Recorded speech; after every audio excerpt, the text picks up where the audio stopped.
Okay, so I found some Gamecube shit. I mean, this is the Wavebird that we had when we were kids. You can see that it's all like damaged. Like, yeah, look at that. Depraved bird.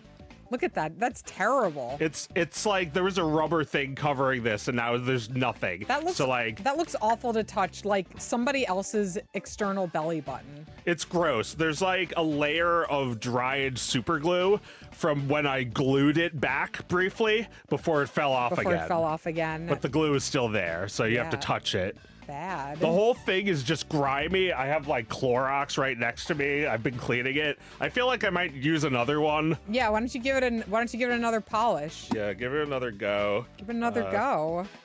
Welcome to Thingus. Welcome to Thingus. Life is nothing but cleaning up piss and shit and gross.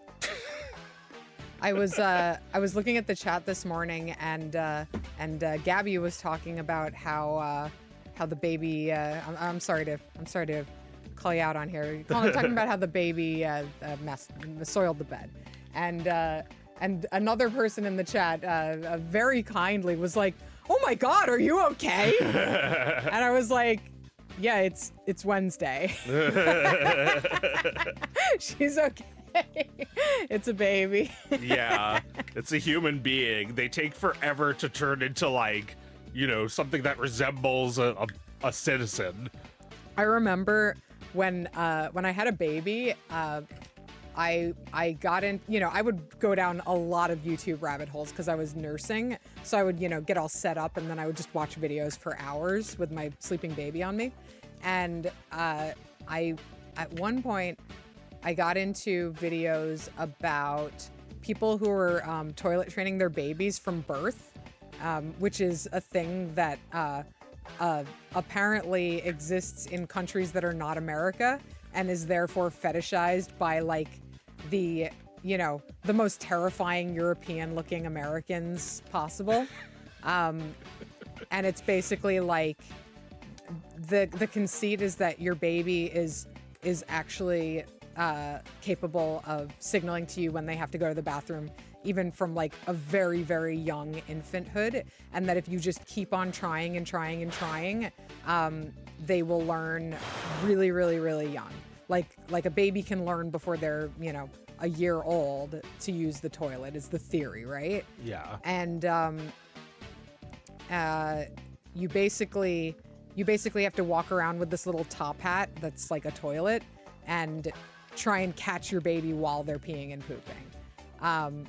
So I got really into videos where basically like some American mom would be like, all right, so I'm trying this. So I've got this and I've got this and I've got this and I've got this.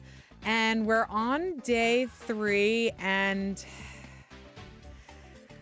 you know, we're working on it. And like, none of them ever had made any progress. It was always just moms who every 15 seconds were trying to hold their baby under the baby basically could never wear anything. They weren't wearing a diaper.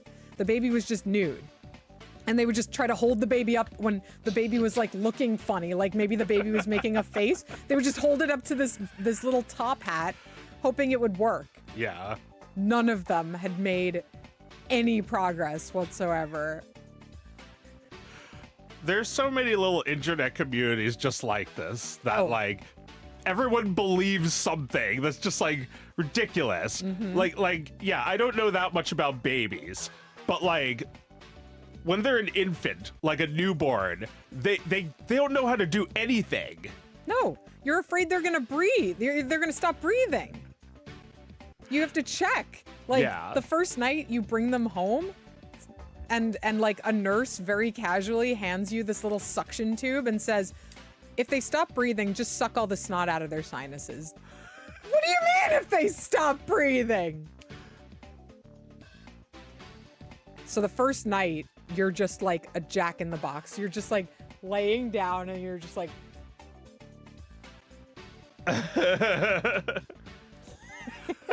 checking that baby out. You just want to brag to your friends that your baby could use the toilet. Yeah, absolutely. That's all it is. And then you want to look down disdainfully on people whose children are 2 and 3 and still using diapers. Okay, so this is the reason I don't know if Oscar would like this, because it's hard. it gets hard really fast and you die a lot. Yeah. I don't know. He doesn't really get frustrated when you die in games because games are still such a novelty. Yeah. Oh, this is so cute. So cute. Yeah, this is a pretty good game too. I do love Monkey Ball. I never really played these games, but they're cute. Yeah, I didn't have this one. We had Super Monkey Ball 1, which is, I guess it's basically the same thing. Yeah, this just looks like way more detailed and immersive. What you drinking tonight, Joe? I got some water. Nice. It's in a pizza tower cup that has a label on it that says cup. Thank you, Oscar. Thanks, Oscar. I'm drinking a Diet Dr. Brown. What? You had those? I do. She didn't offer me one. Sorry, I thought you knew. I'll get you one. I'll get you one at some point when there's a lull. Yeah, this is a real commercial, a real unpaid, unauthorized commercial for Diet Dr. Brown's. That's how much I want it right now. Oh my God. You know what you want? What? You want a 2-liter bottle of this sitting in the middle of the dining room table at Passover. No, I want that can because that's cold. Yeah, the one in the bottle is not cold. No, it has never been in the fridge at all. It came straight from the grocery store. Straight from the temporary kiosk of Manischewitz and Dr. Brown's. Oh, speaking of Manischewitz, I heard that they're doing a rebrand. Really? Yeah. Apparently they changed the entire package design, which, like, I'm waiting to talk to our mother about this. Like, I have the feeling that their sales are going to plummet because people are not going to recognize the package. Oh. Well, if they're changing the brand, then their sales probably have already been plummeting. Yeah, they're trying to attract non-Jews, which, like, look, I don't know, man. I think it's that's really sweet wine. I can't do that, just like I can't do Dr. Brown's. That's actually a different company that makes the wine. Oh. Manischewitz matzah and Yeah. like those things are a different company from the Manischewitz Wine Company. I read that in the article that told me about the really? rebrand. Yes. Oh, wow. But I mean, It is a different logo. I didn't think about that. Okay, so we're talking about the matzah. We're talking about the matzah. The matzah is going to have an orange package this year. Okay. So I guess what they're counting on is that your only option is Manischewitz. So even if you don't recognize the package right away, you're going to still buy it before you leave the store. Okay. You're going to disorientedly wander around until you find somebody who can direct you towards the Manischewitz. And they'll be like, it's in the exact same place it always is, man. It's just a new package. And then you'll get upset and talk about it at Passover, complain about it. They changed it. Well, yeah, you know who's going to have a good year is that hipster matzah company with like the cartoon drawing of the grandma on the cover. Yeah. So like so they don't make matzah. I bet they just buy up the broken matzahs from Manishewitz's factory floors because they sell pieces of matzah with everything bagel seasoning on top. And there's like a hip grandma for like the mascot. Wow. Yeah. Broken matzah. Yeah.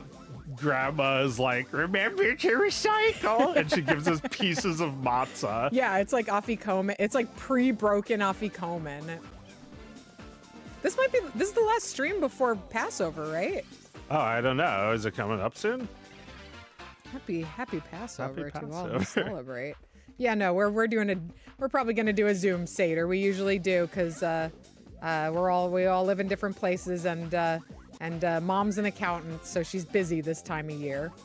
There's also a lot of children's birthday parties on the horizon, so very busy time for us.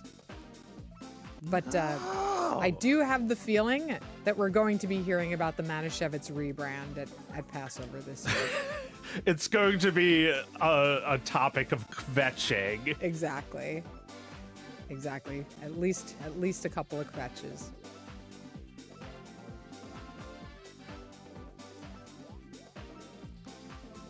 Well, like I was saying on a previous episode, how Pizza Hut changed their logo and like they made all those like express places and Yeah.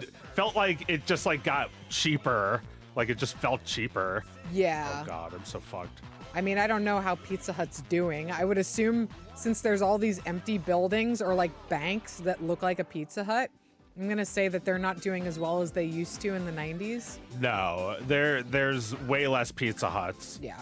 They're just part of a bigger company, so it doesn't matter whether the building is a Pizza Hut or something else. Oh, but God, is it fucking obvious when it's a Pizza Hut? Ah, yes. Well, when it's a Pizza Hut that we remember. I haven't been inside a Pizza Hut in a very long time. There was one in Friendship where I used to live that looked just like a Pizza Hut, but it was abandoned and it had like the parking lot and everything. Kind of like an abandoned, like, Ponderosa. Did you remember seeing an abandoned Ponderosa? Yeah, like a place that looks like it used to be a Ponderosa. Maybe I'm remembering this wrong, but I vaguely remember that Ponderosas had like green roofs, like green slanted roofs. Help me out, guys. Find me a picture of a Ponderosa. Yeah, I forget what the Ponderosa looked like. But the Sizzler also has kind of a look, doesn't it? That's true. From the outside, I'm not so sure. Maybe. They all had a look at one point. Now they all live inside a box. Yeah, McDonald's is disgusting now. Except shout out to the Denton Mansion, which has survived being turned into a McDonald's. Yeah. Well, the Denton Mansion survived by being turned into a McDonald's. Yeah. It was a dilapidated piece of crap that might have had to come down, but McDonald's bought it, and it was designated a historical site, and they've done an okay job of keeping it up over the years. It looked it looked really good the first few years when they first fixed it up. Then it started to look like shit. Now I think it looks okay, but they have the entire upstairs roped off, so you can't have like a cool birthday party or just like run around there while your parents are eating anymore. It's too bad. Inside it looks like every other horrible McDonald's. Yeah, no. Yeah. But I'm still incredibly fond of the old Denton Mansion McDonald's. Yeah, yeah, it was designed when in like the 1700s. Why don't they just like make stuff look like that? Like why continuously update when that's perfect? Because it's so expensive to renovate an old building. There's constantly buildings in Pennsylvania that nobody has the money to do like a fancy reno on, and they just knock it down. Are you saying that like it's only interesting because it's actually old? Yeah. Okay. Yeah, unfortunately, these buildings are made of shit that we don't make buildings out of anymore, and somebody would really have to have a vision and a kind of a crazy dream to want to fix one of them up. And some of them do, but usually, it's some shit you don't want them to turn it into, like a co-work space or something. Did you want to play something? No, you go ahead. Okay. Load something up. I got a game that I like. Joe's playing games. I don't know what he brought, so I'm gonna try and go in cold. You'll find out. Tim Ballisto says they're a goy that like it. Why is the word goy highlighted like that? Is that considered hate speech? Some of my best friends are goy. Yeah, like some people think Jew is an insult. No, you're allowed to say that. It's just that people who hate Jews say the word in a really hateful way. Yeah. It's like don't they do this in 30 Rock where Alec Baldwin thinks he's not allowed to say Mexican? What's the PC word for Mexican? Mexican? Yeah. We're not afraid anymore. We're post that, right? Post what? being afraid. I'm like afraid to say it. Yeah, I mean, like, we're not afraid. We're not afraid. Yay, Resident Evil 4. So Such the a one great you game. played on N64 a few weeks ago, that was 2, right? Yes.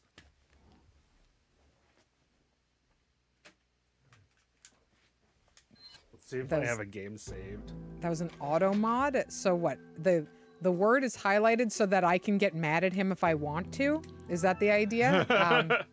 I'm pretty sure that's the intention. It's like, you want to be mad about this, maybe? Some people, they might be mad about it. Leon, I've been able to get some new info Well, at about least how you get to choose that, as Yeah. opposed to social media, which is just democratic, which is horrible. Right. Timbalisto would be 500 miles away by now if this had auto modded itself. I'm not going to do that. But you're okay, right? Yeah, an AI trained on what social media cares about. Yeah. carrying the same blood as them.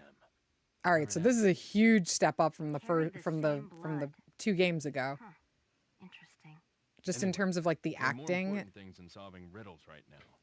Yeah, and this is like Find that church. the it's not like pre-rendered, it's like in the game. Right. I really like the way the audio is recorded in this game. There's something about the sound, perhaps a space-saving measure, but it reminds me of kind of like the way voice acting in like 80s movies sounded. Where it's like a little washed out and like oddly sounds like more naturalistic somehow, like as if they're speaking through a telephone. Yeah.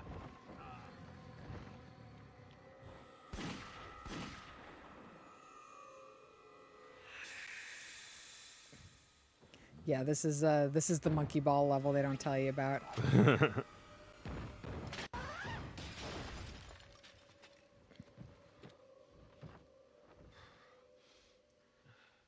Yeah. I mean, that was pretty good mocap. Yeah, cool looking. Yeah, I played a little bit of some of the other Resident Evil games, but this is the only one I really care about. Gotcha. Looks cool. Oh my god, it's so good. Well, we don't have to do much reading on this stream, but Someone asked if Quest will ever continue his quest. yes. I think Yes. we're going to see more from him. Oh yeah, I think I'm almost ready for that to come back. I think I can feel it. Can feel what Quest is and must be. It's brewing. I was just thinking about Don Quixote because I was thinking about guys who would buy up an old building and turn it into a McDonald's. They must all be Quests to want such a thing. I guess so. Like he's just insane. Like I haven't really read much Don Quixote, but that didn't stop me from making a Making your character own. based on it. He's just like completely insane, and like he must be just like really lucky to have survived this far, being this insane. Mm-hmm. So like, yeah, Quest just like somehow succeeds. Yeah, he's still out there. He's still out there tilting it at whatever his version of windmills is. It's like a landmine. A take. Take the egg. Yeah, this looks great. Yeah, this game looks so good, and like it kind of shocked everybody because it's like a GameCube game, and it looks really good. And they did eventually get it onto PlayStation, but It started out on here. yeah, I think it looks a little bit better, like a little Ah. bit better on the GameCube. Because of the way the console renders the shit, like it renders it on the console rather than like as data. Is that the idea? It's like I I think they just had like more anti-aliasing on this one. Like you can kind of see the pixels more on the PlayStation, but this Gotcha. has like a more natural look. Yeah, nice and soft. Of Yeah. course, we're also watching it on a TV that it belongs on. Yeah, and there is a little bit of aliasing, but it's still pretty cool looking. Aesthetically perfect in my opinion. This is a look that people love It's for good reason. It's like a huge step up from the other Resident Evils, which all had like pre-rendered backgrounds and stuff. Right. Yeah, you can actually like walk around and Yeah, look at these things. environments are just like so beautiful too. Like look at all the work that they I put know. into this. Very, very nice. Yeah, I never thought that this would be like a game I like, but I remember it was like a huge big deal when it came out, so I had to see, and I got it, and I played it a few times. Fun. Oh yeah, this looks awesome. Gun. Fun. Gun. But it's like Fun. at the time, every guy with gun game was like first person, so this was great. It's not first person. I know. I love that you see him a little differently depending on the context of the scene. All right, let me use my big gun.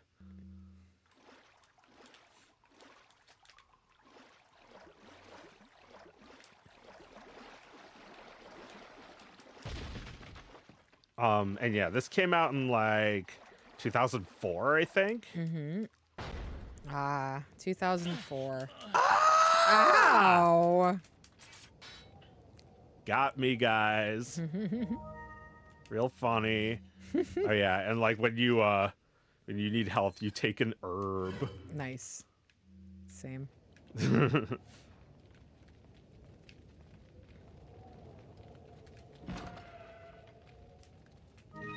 Take.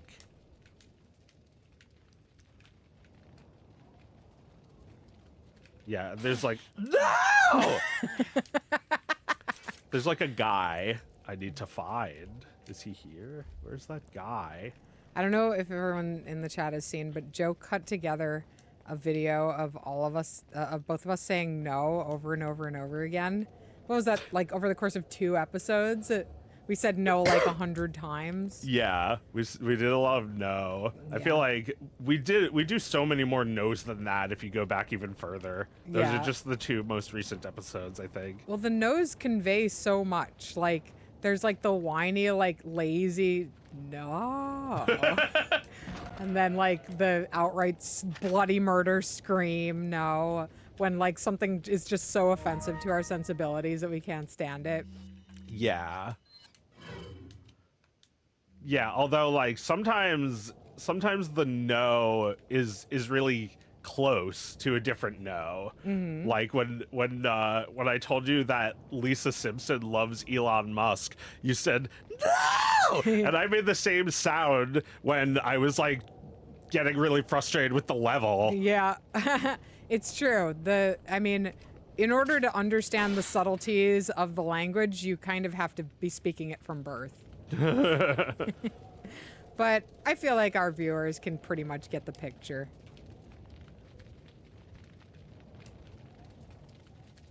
Yeah, well, I didn't put that on the channel, so... Some of this wind sounds a little like the wind in the game Populous. Oh my god. Populous is...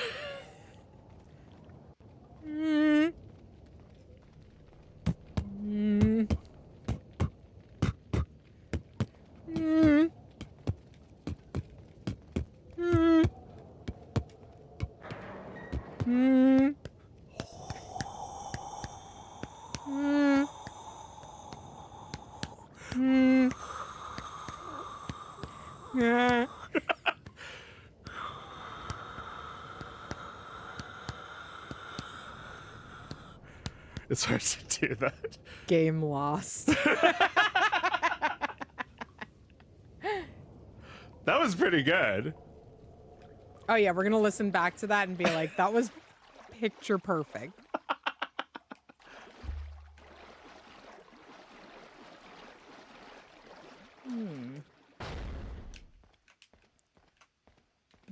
What's new? What's cool this week? It's been an annoying week in the life department, but anything good worth reporting? Like in the news? Yeah, or in our news. Well, my car was towed. Right, that was the annoying part. So like I like neglected the fact that my car needed a registration. Just like I neglected that. And Well- they got me. You kind of took for granted that Philly is usually not paying attention. But at some point, somebody was probably like, can we figure out whose car this is? And when they came over to see, they found problems. Yeah, like they thought it was abandoned because it looked abandoned. Yeah. Yeah. It's you know, you were pulled out of your get the car up to snuff malaise quite violently this week. It's true. I was like putting it off while I was busy, and I was like, all right, pretty soon I'm going to take care of that. And well, the time was not chosen for me. No, you don't get to choose when it happens, but then it does, and now I'm lost. now you'll take care of it. Yeah, I'm taking care of it, although I'm still not done taking care of it. I still don't have the car. The car is like possibly broken. Yeah. They need to repair it, and well, I'm out of money. I have no money. Oh my God, Joe. How are you going to feed yourself? Well, Well, I have money that I'm getting in like a week, but until then, I'm probably just going to like stretch out my last groceries for the rest of the month. Well, hey, bro, like, you can grab some shit from my garbage can before you go. Like, you're not alone here. That's true. I would do that probably. I've seen you guys throw out good shit. Yeah. Yeah, we throw out an entire meal. Yeah, sometimes. yeah, like We're like, we thought we were gonna have a guest, so we made this meal, and we're just gonna throw all of it away now. You know, speaking of being broke, people were talking in the chat the other day about how the guy who does Brack's voice was tweeting about how he's broke. yeah, he's a delivery driver, right? Yeah, he drives an Amazon car, and yeah, it's kind of a bummer. I mean, specifically because he was talking about how he hates it. Yeah. He was like, I hate waking up in the morning and driving an Amazon car. Fuck my life. Or like, fuck my life. You want to do a Brack? Mashed potatoes.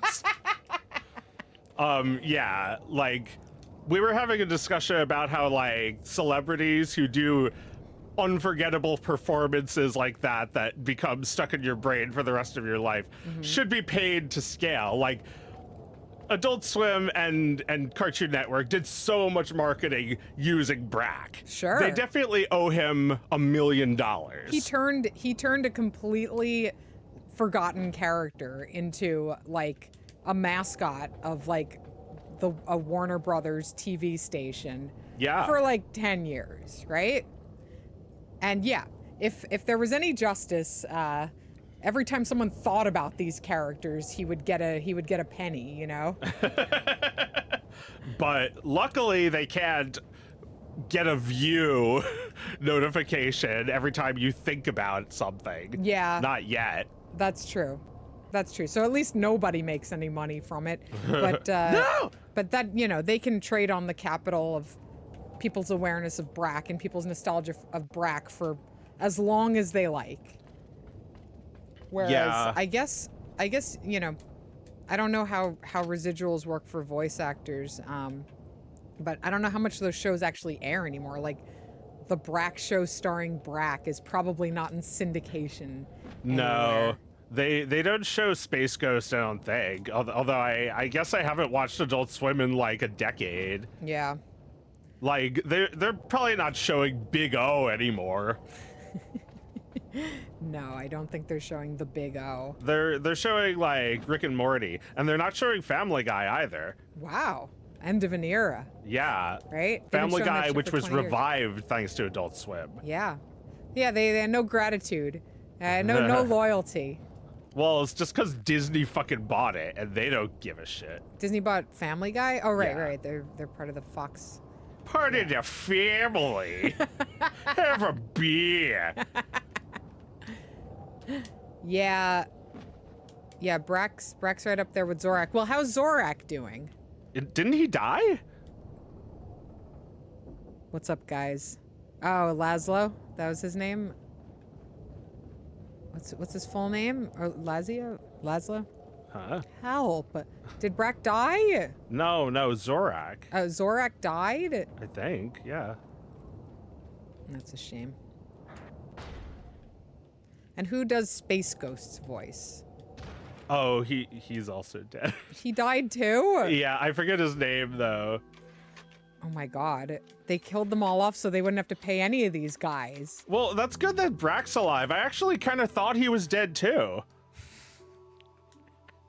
Like, it's not great that he has to do delivery shit, but Well, yeah, that's the thing. Like Brack shouldn't have to keep on hustling the rest of his life. Yeah. He should have it pretty easy, you know? He should be able to decide if he wants to even work or not, right? Yeah. When you make a character that popular. And I think he has gotten, like, ever since that tweet, I think he has gotten a lot of people, rallying to support him. But that's a hustle too. That's a hustle too, to like keep in touch with all of those fans and like constantly remind them that they felt sorry for him one time and that they want to support him. Yeah. Constantly appealing to them so that he doesn't have to be broke. Yeah. Yeah, mean- like being on Cameo is Yeah. that's gross. Don't make celebrities do that shit. It's actually probably better if he drives an Amazon car. Like, at least he can zone out and be in his own world all day, you know? Yeah. Instead of people being like, hey, Brack, do a dance. Like, Brack, sing the Brack song. Is it old stuff? Most of the Moral Oral cast is also dead. What's going on? Oh boy. What's going on? Are these shows cursed? Wow. I mean, yeah, I know it was 30 years ago. Like Space Ghost.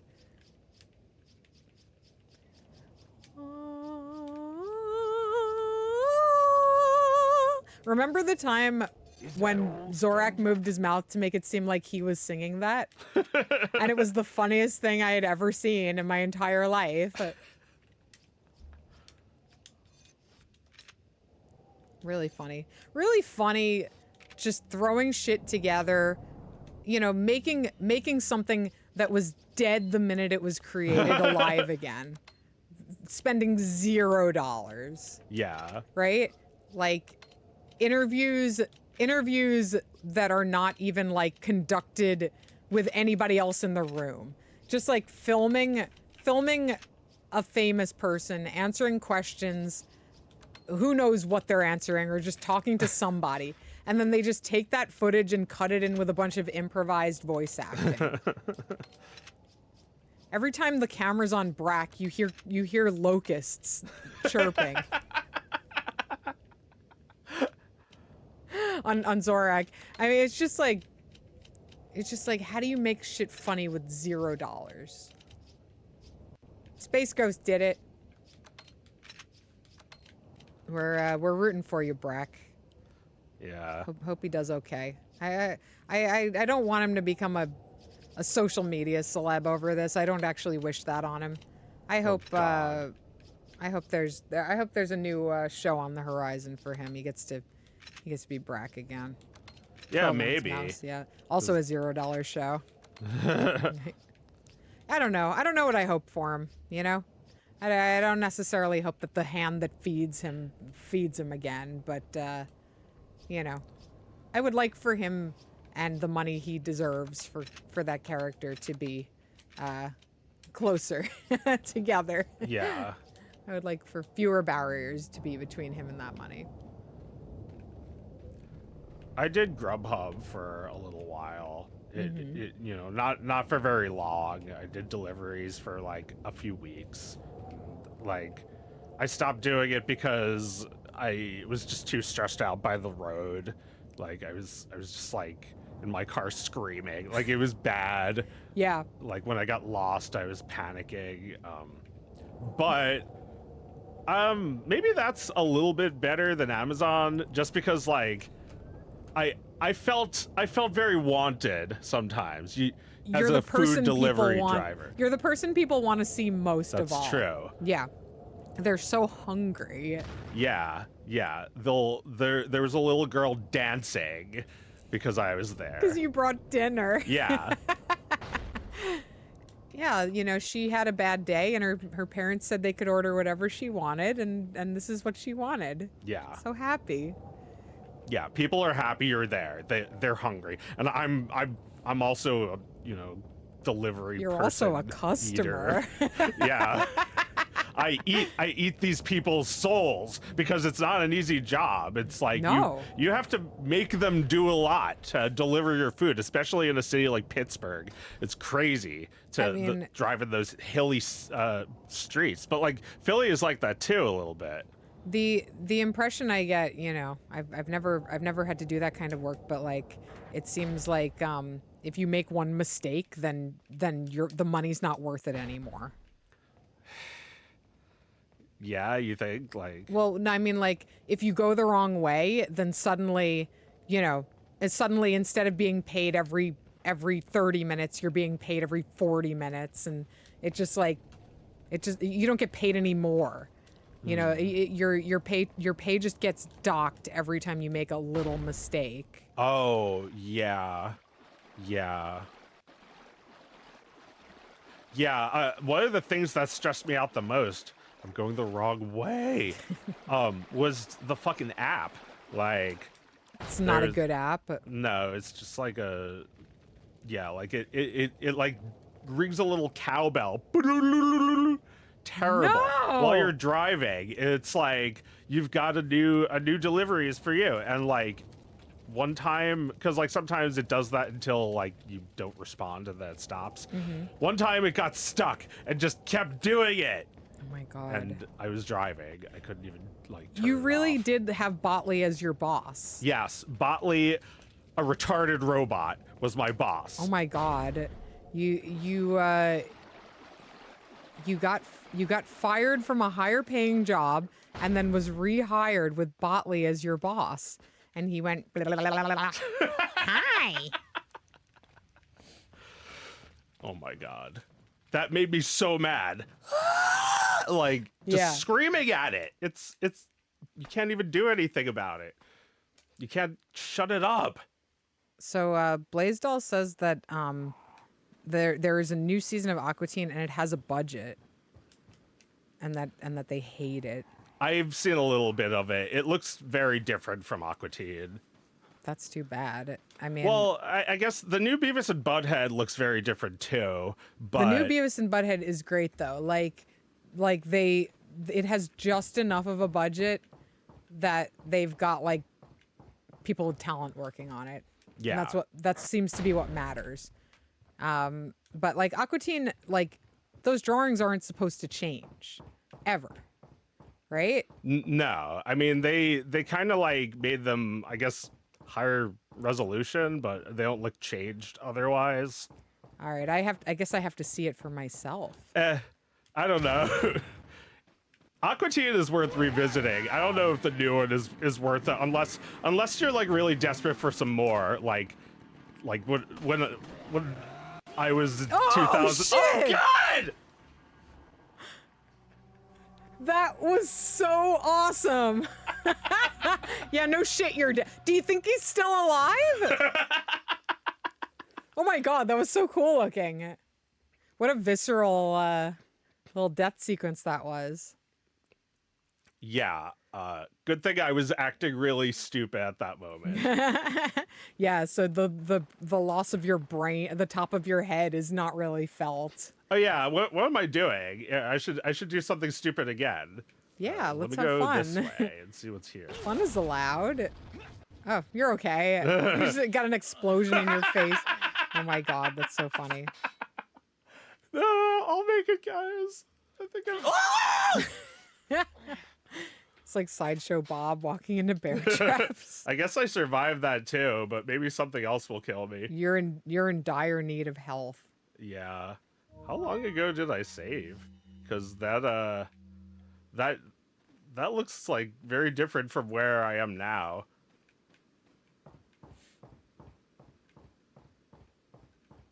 Oh, I think I was here a minute ago, yeah. Eat steel, beastie! Alright, so I wanted to talk about Die by the Sword a little bit. Do you remember that? Whenever I think of Die by the Sword these days, I think about people who cancel each other on social media and then eventually get canceled. What do you mean by it? I was just talking about a PC game from 1998. Gotcha. I don't remember. I vaguely sounds like a older brother game. It's an older brother game. Yeah. We had an older brother, you know, the kind who would play Populous, and Nice. Oh, you can shake him off. Oh man, he got me. he got you.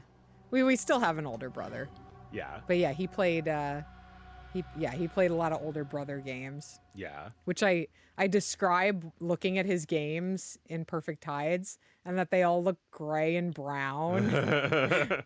And they're all like the same dirt looking games. I mean, they look like this. Yeah. Color wise. Well, yeah, I'm not usually the type of person who likes gray and brown games, but this one, I feel like it has a lot of color. Like there's Oh yeah. beautiful autumn scene in this zombified village. No, it's awesome. But hard to recognize when you're me walking through the room and all you see is your brother looking at maps. He's just looking at a map. Is there a map Yeah, in he's just looking this? at that. Yeah, he's looking at this. Here's a map. Finally, a map. Yeah, I would see this. Hmm. I'd be like, "Oh, you're in the where are you? The village?" Scratching This is the one stupid. hair on my chin. This is stupid. Where are you? What are you supposed to do? Like I'm just standing behind him watching him play. Well, luckily, I'm not even using this. I'm just like going where the guys are, right? Yeah. That's where I'm supposed to be, where there's monsters to kill. Go where the guys are. Yeah, it's like, where's the party? The monster party. The monster party.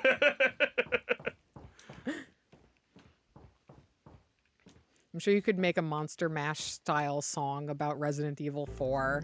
Yes, but you'd probably have to be a bigger fan than me to write the whole thing. Yes. You'd have to know things from all the games. Right.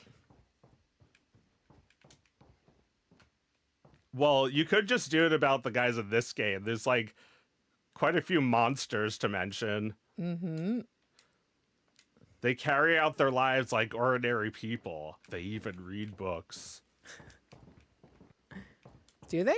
Well, the zombies are a little different in this game than in the first Resident Evil. They're residents.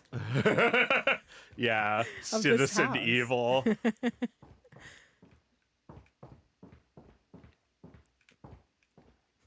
Where was that guy? Citizen Here? Evil would be like that one guy who'd like write a book and it would be Citizen Kane but with zombies. Wrong button. Bye. Nice. Behind like a red urinal. They use toilets. What if they're just people? I think maybe they're just people. You know, a well-explored trope. This was Well- around the same time as Shaun of the Dead, right? Yeah. Where it's I like guess kind of so. hard to tell the difference between zombies and people. Well, I mean, I could spoil it if you don't mind. Yeah, sure. They're all infected with a plague that's like this centipede that like turns them into zombies. I see. So can they be cured, or is it too late? I think it may be too late. Yeah, they're pretty rotted out. Although I feel like the cure is kind of like central to these games, right? Oh, yeah, I don't know. Well, like the zombification was invented by a pharmaceutical company. Uh-huh. That's the gist of the story in the whole series. Gotcha. So he's fighting the big pharma. He was a cop in the last game we played, but now he's like trying to rescue the president's daughter. I'm not playing this time. Oh god. Oh god. Oh my god. This guy again. Sky again. Man. Oh man, the way they run at you. Oh, I'm out. Oh fuck. Uh-oh. Hurry. Oh brother. Yeah. Oh man, they still come at you. Oh If you blow their brother. heads off. Yes. Scary. Oh, he's still in it. Scary. Hello? No, his chainsaw is still going. That's how you know he's alive. Ah, yeah. Yep. That would be scary though if it kept going. Yes, it would. And like you could step on it and it cuts your foot off. These games aren't that evil, but oh god. Oh, she screamed. Yep. Scary. Yeah, really good scariness, I think. Just the right amount. Yes. Just a thrilling amount. You are definitely gonna go in here because there's a herb. So like, you know, you could expect it, or you could be like me. It's just a surprise every single time. Yes. Oh shit. So this game is fair in this way. Like you can just pause and change without Oh, yeah. having to worry about them getting you. That's cool. Oh god.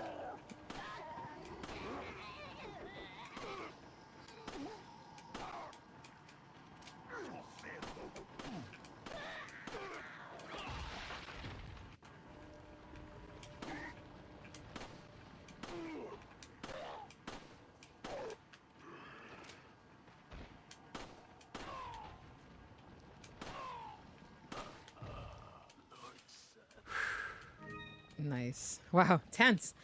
Man, I'm trying to think. What good happened this week? What was fun? I had a great weekend, but I can't remember a minute of it. There was a gigantic rainbow. Oh, right. There was a really nice rainbow on Friday night. I was just going out. We had a babysitter that night, and I was just going out. And as we stepped outside, we saw the most bright, beautiful double rainbow. And we all ran into the backyard, and we got to see it with our son before we said goodnight to him. It was so beautiful. Lovely. Nothing like a nice rainbow.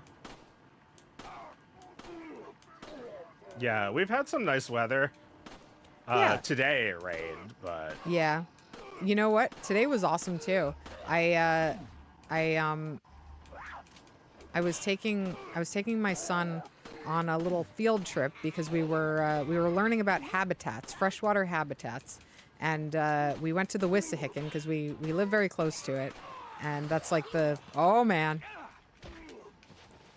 like a state park that we live very close to. We're lucky, and I wanted to take a bike there, but Mike was out of the house and he had the key to the shed, so I ended up just walking, and we walked down and we hung out. We had a little picnic, and we looked at all the different like plants and animal life that live down by the fresh water. And he filled his science notebook with all of our findings, and then we were headed home on foot, and that's when it started to rain. And at first it was like, oh no, and we're never gonna make it in time.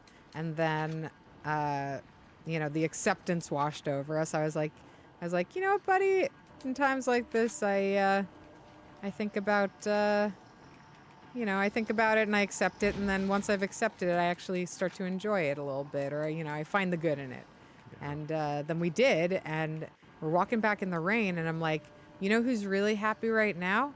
All these plants. And we were just walking up the block looking at the most colorful, like, upright plants. Like every single plant was in full glorious bloom and sitting so upright, so full of water and sunshine, and just looking more beautiful than any florist could imagine.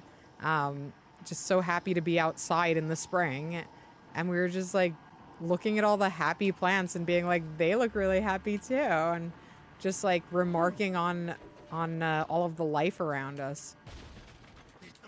It was quite lovely. I mean, and we got home soaking wet, but who cares? It was one of those lovely little days where you get caught in the rain. Yeah, with someone you love. I had that happen today.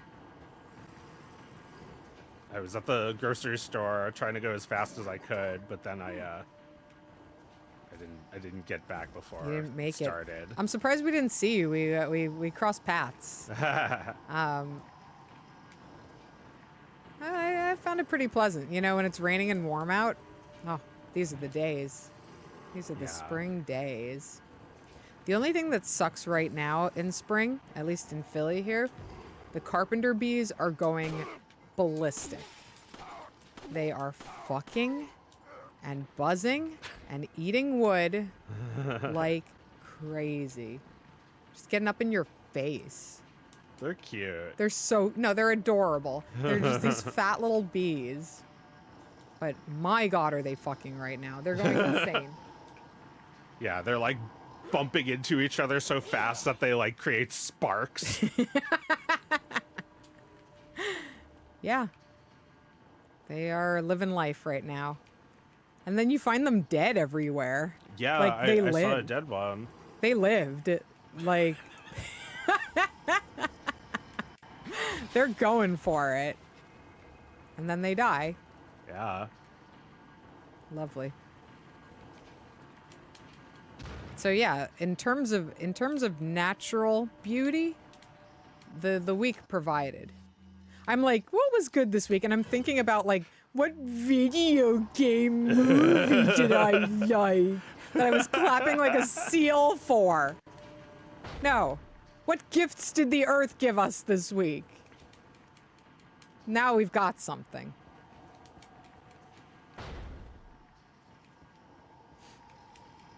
Yeah, something good happened, but like in real life, not on the computer. Yeah, exactly. What good happened on the computer? What did MSNBC report about, but not their usual like stern, afraid tone? Yes. No, they were. Well, you just talk to our mother. She'll let you know what good happened. She'll let you know what Trump is in trouble for this week. Wow, I'm so happy. Yeah, I'm so happy he got sued. I mean, that was funny for a little bit, but I mean, I didn't actually find it that funny. I found Alex Jones getting sued funny. It's true. Alex Jones getting sued into oblivion is really funny. That's funnier. Yeah. He did it first. Yeah. Yeah, that's right. That's right. Everyone else is copying. The Earth sent a paper wasp to your room? I don't know what a paper wasp is, but it sounds terrible. I mean, wasps are terrible, right? I wouldn't mind seeing a wasp behind glass. I think that's the only way I want to see them, right? I'm sure they're quite gorgeous when they're just suspended in glass. Yeah, I don't know why wasps and also bees just like they just want to inspect you so much. Like, yeah, just fucking leave me alone. Yeah, like I'm not a flower. I guess we're fragrant. They're interested. Why do they want to die in our ear? It's their decision. They decide to die in your ear. Decided to die in my ear. It's like when they decide to die inside a fig flower. Oh yeah, that's how figs are made. Yeah, delish. That's my favorite thing about wasps is that they make figs for us with their dead bodies. Yeah, the thing about the fly deciding to die in my ear was a joke from like childhood. From childhood, that you found a dead fly in your ear, and we just assigned intent to that. Well, that reminded me of another joke from childhood. Okay. The Meredith. You're right. You're Hacking into Meredith's computer. so this wicked witch has been a character which you've never brought to your videos at all, right? no, I don't think so. Although I was considering if I ever do something that's like a little bit scary, I might put a disclaimer over it with the witch. Beware. But Yeah. like, it always reminds me of this one Thingus. Okay. All right. You're gonna play. 2002. You're gonna play the Thingus. Yeah. All right. Let's do this.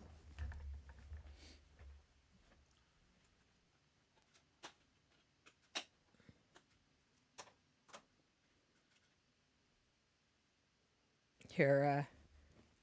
I'll be right back. Okay.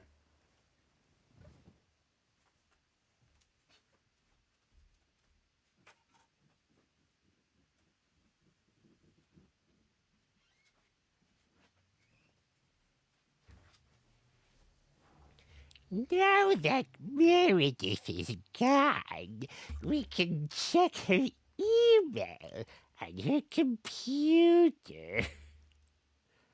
Finally, access administrator.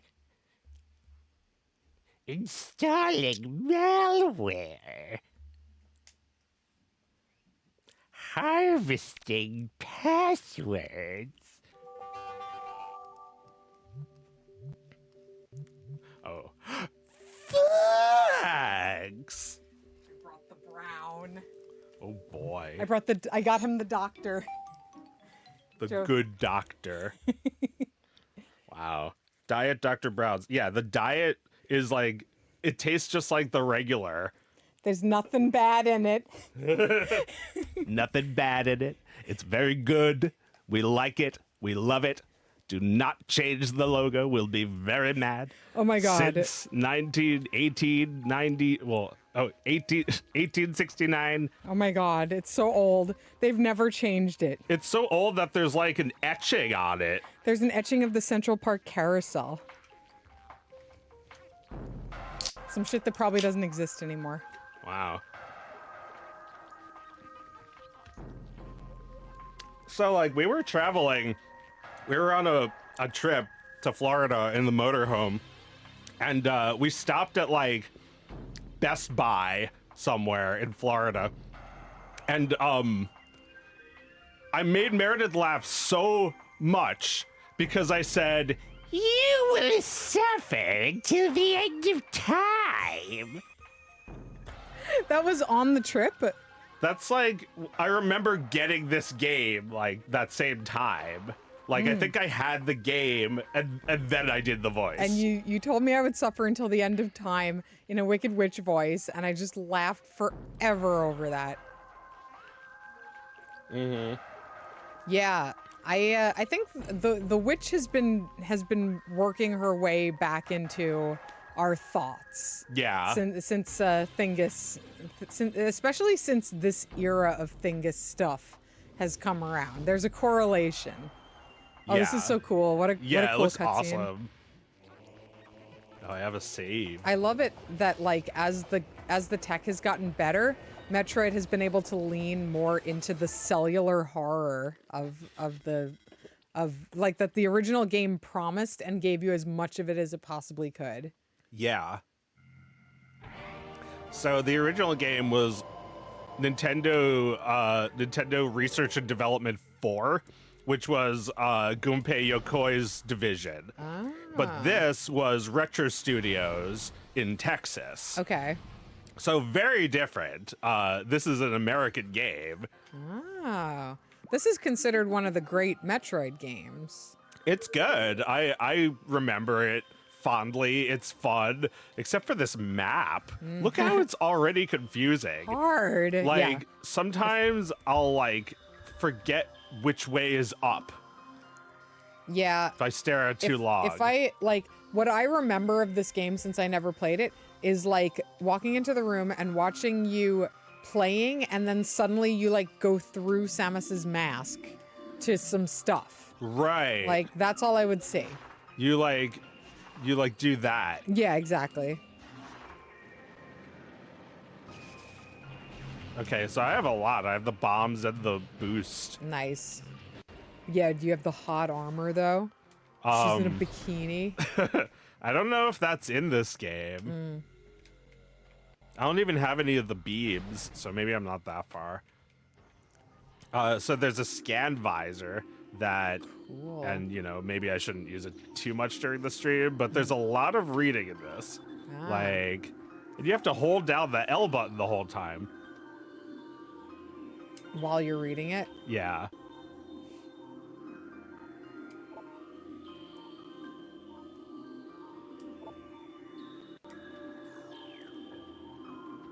Yeah, let's see the how much stuff I scanned already.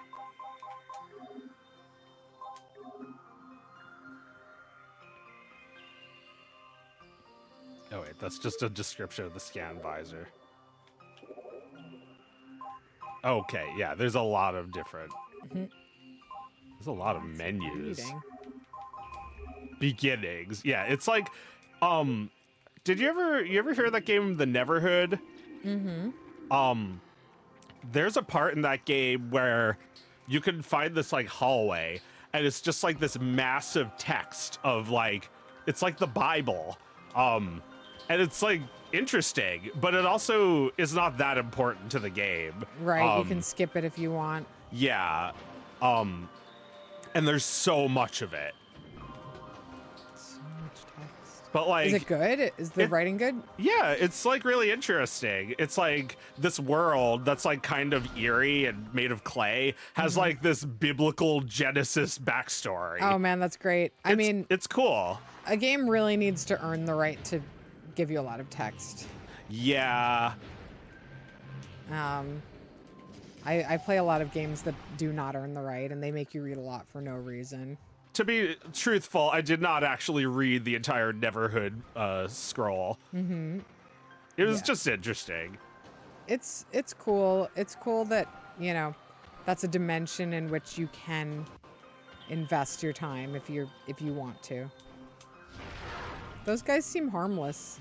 Like they're just wandering around when you hit them. Ow! Harmless! It's really my fault for tripping over it. Ah! Okay, I don't actually know how to kill him. No! Oh, probably just sneak past him.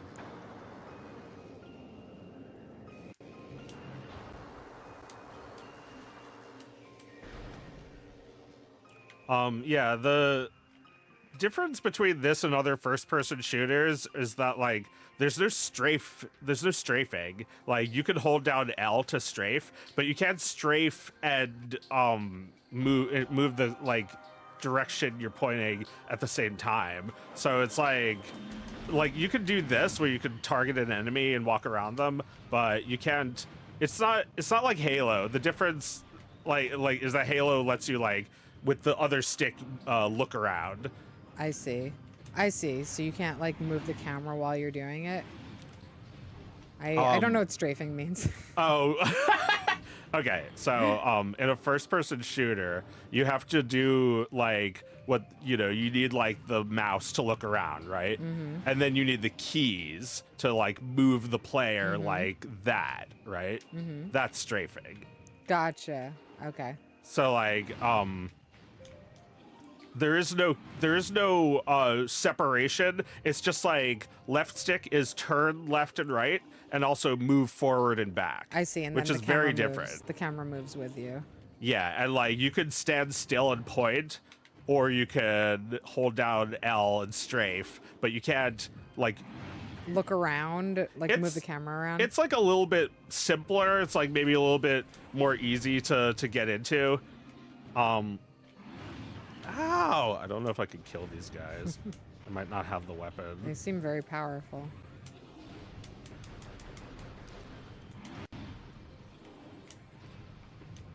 But yeah, this is a beautiful part of this game, by the way. I love this music. Yeah, this is lovely. Goodbye. Man, I am struggling to think of things other than the beautiful weather to talk about this week. I suppose I'm a little more unplugged lately, so maybe I can talk about what I've been doing with my unplugged time away from social. Whatever everyone cares about is not that important right now compared to your real life kind of life. I've actually been reading co-host blogs, and co-host is like it's like a little bit like Tumblr, but there's no ads. There's it's owned by I don't know, 5 developers in a dream, and it's like very minimalistic, and there's barely anything to do except text and images and like video embeds. And you can like embed media from other social media too, but I just block that by default because I don't want to see that. And I've just been building, like I've been writing like sort of a stream of consciousness dev stream on my co-host blog. And I've just been following other devs who seem interesting, and like, they write long form posts about game design theory or like their own games and their own devlogs and stuff. So I've kind of been sticking to that. And, I've been following a lot of these people, and then they follow me back. And it reminds me of like being on LiveJournal in the early days and being like, oh, we have a common interest. Maybe we'll follow each other's lives from now on. And something I really like about co-host is that you can get likes on your post, but they're not reflected anywhere. Like nobody else, including you, can see how many likes you have. You just like see in your notifications if somebody liked it or not. But it doesn't give you the full dopamine rush of displaying how many people like you, or like, the conspicuous pleasure of showing other people how many people liked what you said. Yeah, fuck that. You don't have to be conspicuous. You can get likes like you got that like gremlin in your inbox. Exactly. And it also doesn't tell you how many followers you have or how many followers anybody else has, and you actually can't even see who follows other people, at least not easily. So it really, the system it uses to get you to like find your interests is purely hashtags. So people actually use the hashtags to contextualize their posts so that they can be found. So if you say, hashtag devlog, people are gonna find your post. So I've been enjoying that. It's very quiet, and it's kind of hard to get addicted to it because it doesn't update very much. Yeah. And whenever I go on there, I find something that I actually want to read, which is cool. Yeah. I like it. It's definitely scratching the social itch for me. And then through co-host, I've looked at a lot of people's websites and like what they're doing to represent themselves online. And, obviously a lot of these people are on a lot of social media, but a lot of them have homegrown websites that are very much leaning into a Web 1.0 sensibility. Yeah. They are either hand coded or extremely simply coded. They only have, graphics and text for the most part, with like some media embedding, but like nothing showy at all. A website that looks like a website, like an old ass website. And like what? Do I have to explain it?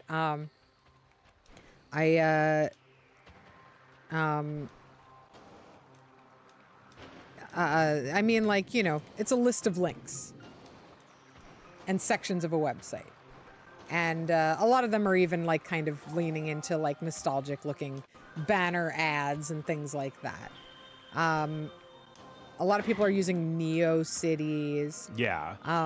And I actually, through looking at these websites, I found a webcomic template called Rarebit, which is named after our boy, Windsor McKay. Ah. And it is an open source webcomic template that is very easy to use and is totally contemporary and updated,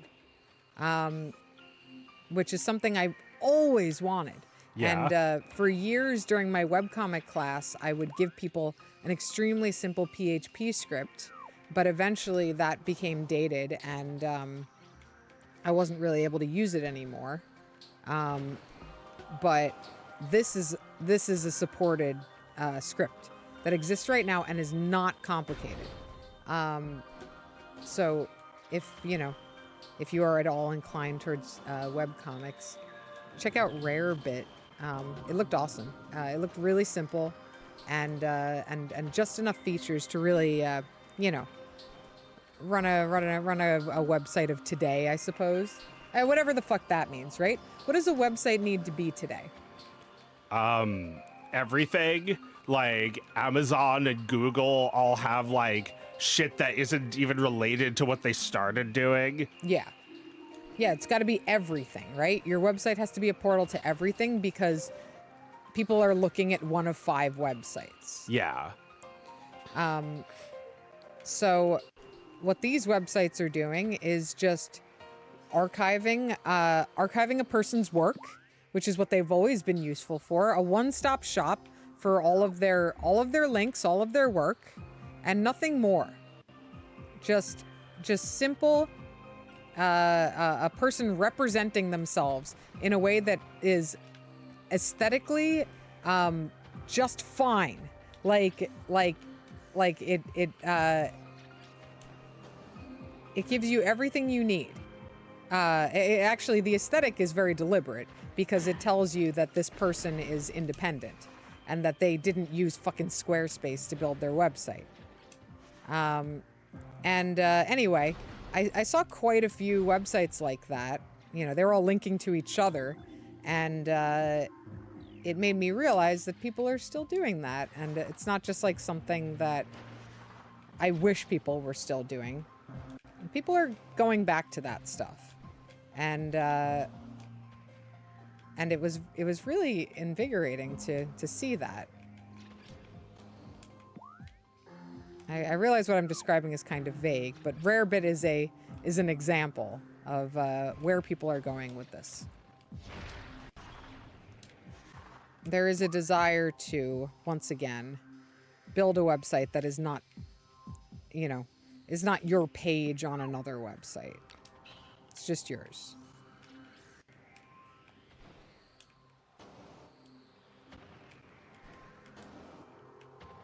I've also just been looking at a lot of old websites to see if they still exist. And a lot of them do. Even dead websites. Even websites by dead people. Yeah. I found out today that Mark Fisher's website still exists. He was a music critic and a critic of a thinker who commented on. He created the term capitalist realism, which has gotten a lot of play in the last few years, which is basically the idea that no other system other than capitalism can exist, and that motivates all of our choices. Is that a preemptive defeat? That we're just being realistic here. Anyway, he coined that phrase, and he wrote a lot about it, and the intersection of art and capital. And he died, I think, in 2013.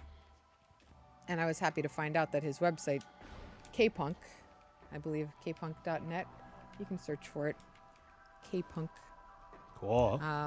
Still there with his final post on it that had nothing to do with him dying.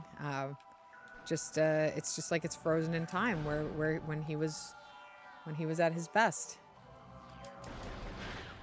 Yeah, well, it's not like it's going to get bumped down by some more popular post. No. Or No. like, you know, nobody's going to like take over his socials and start posting again. No. It's probably in the hands of a friend who just continues to host it, because what skin off your nose is it if you host a website forever? Yeah. And yeah, exactly. It doesn't get buried by the constant slurry being produced by the bigger website. Yeah, like the constant stream of noise. Mm-hmm. I don't know if they've actually done it, but at some point, there was talk from Twitter HQ about deleting accounts that had been inactive for more than a certain period of time, which would certainly mean that all of the people on Twitter who died would have all of their writing, you know, deleted forever. Yeah. I mean, you know.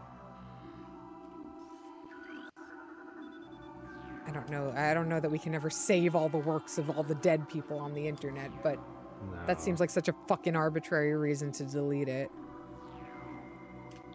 No, pretty much all content on the internet is at risk. Mm-hmm. Like even this TikTok that I still can never find again. That you're like the only person who remembers it forever. Yeah, it's like someone like beating up a toy baby Yoda in a store. It's the funniest fucking shit. And it's gone. You can't find it? No. Well, the uploader got rid of it. And I was like, what happened to the video? And they're like, I still have it. I was like, bring it back. And they never replied. They never replied. I think I brought this up to you. You should just hit him up again real nice, like real polite. Don't mention that he never replied to you the first time. Hey, just wondering if you found that video. Just real nice. And if he doesn't reply, fine. Try again like 6 months later. One day, you might catch him at his desk with the video open on his in his folders, and he might just pop that shit on for you. Yeah. You have to remind him, and then he's like, oh, yeah, sorry. Yeah, exactly. That's probably it. Yeah, that's what happened with somebody that I was on the phone with yesterday. They were like, yeah, I'll do it in 10 minutes. And an hour went by. So I called again, and they did it as soon as I called. They did it immediately. Yeah. Yeah. Just a little friendly, you know, you could be like, he didn't do it because he hates me. Or you could try again. Yeah. Hey, hi, me again. But they'd have to log into TikTok.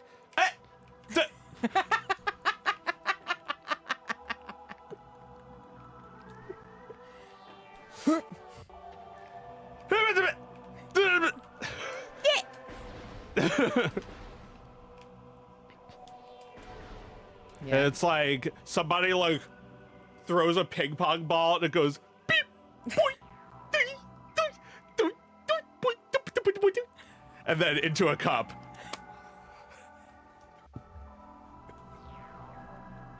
Oh my God, you've got their number. You've got this entire website pegged. Nah, I feel like I've only scratched the surface of the iceberg.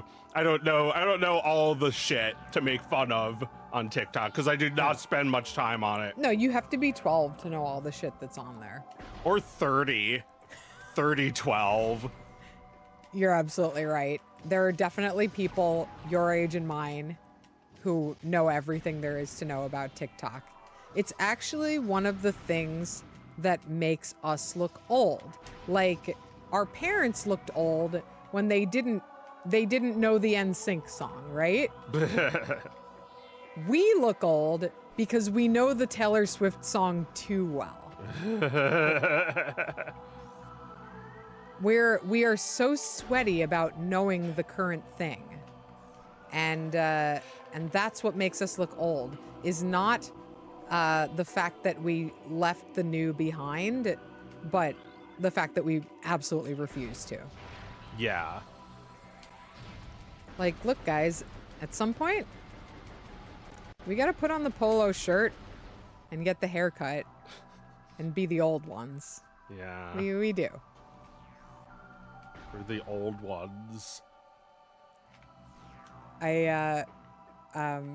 Mike went to a concert last night, and he was texting me. It was I don't know. Should I blow? Why not? It was Matthew Sweet, and he was texting me. Help! Everyone at the show is so old.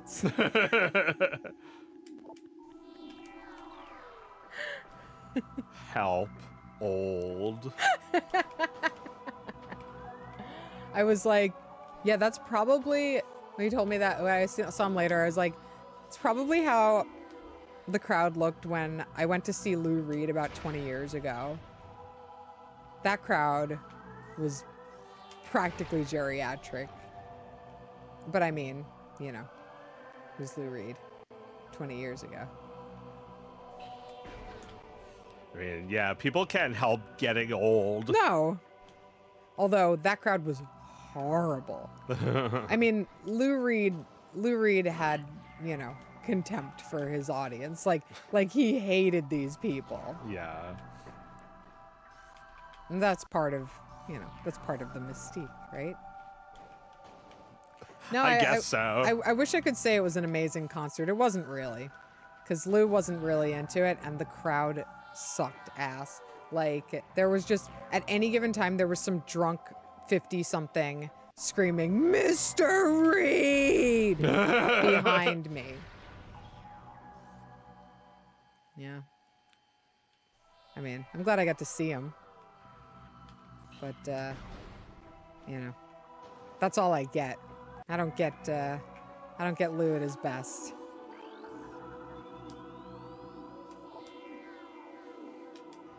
Mr. Reed! Mr. Reed!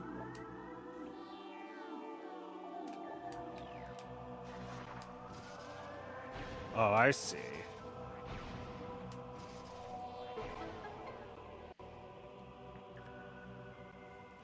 Yeah, I mean, it's fine to be old, but just don't be like that.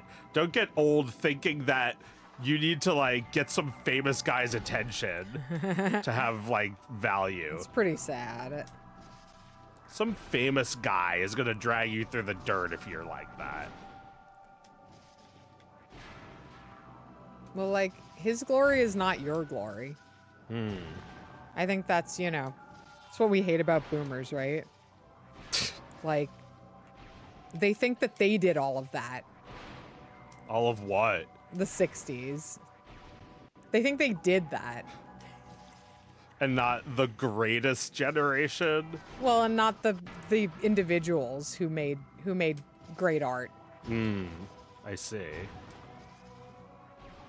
Like, you're saying that, like, boomers thought that they contributed to great art and culture by being annoying consumers. Yeah, by consuming the great art and culture that happened when they were young. Yeah. I mean, I guess it remains to be seen how we handle that one. Yeah, I mean, probably are like that. Probably the same. What are we going to say it about, though? We're not going to have the 60s. I mean, we're going to have the internet. Yeah, we had the 2000s. Yeah. We had, like Maddox's website. We had something awful. Yeah. Like, that was our Woodstock. GoonCon. Yeah. Goons.jpg. Goon Meet? What was the Goon meetup called?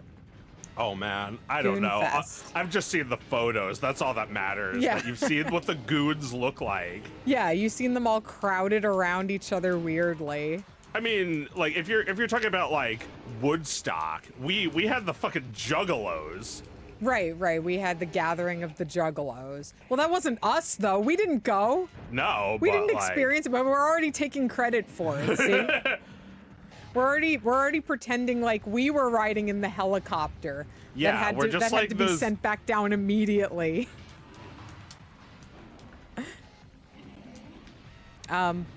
Okay, so Convex Noise said Maddox with a question mark.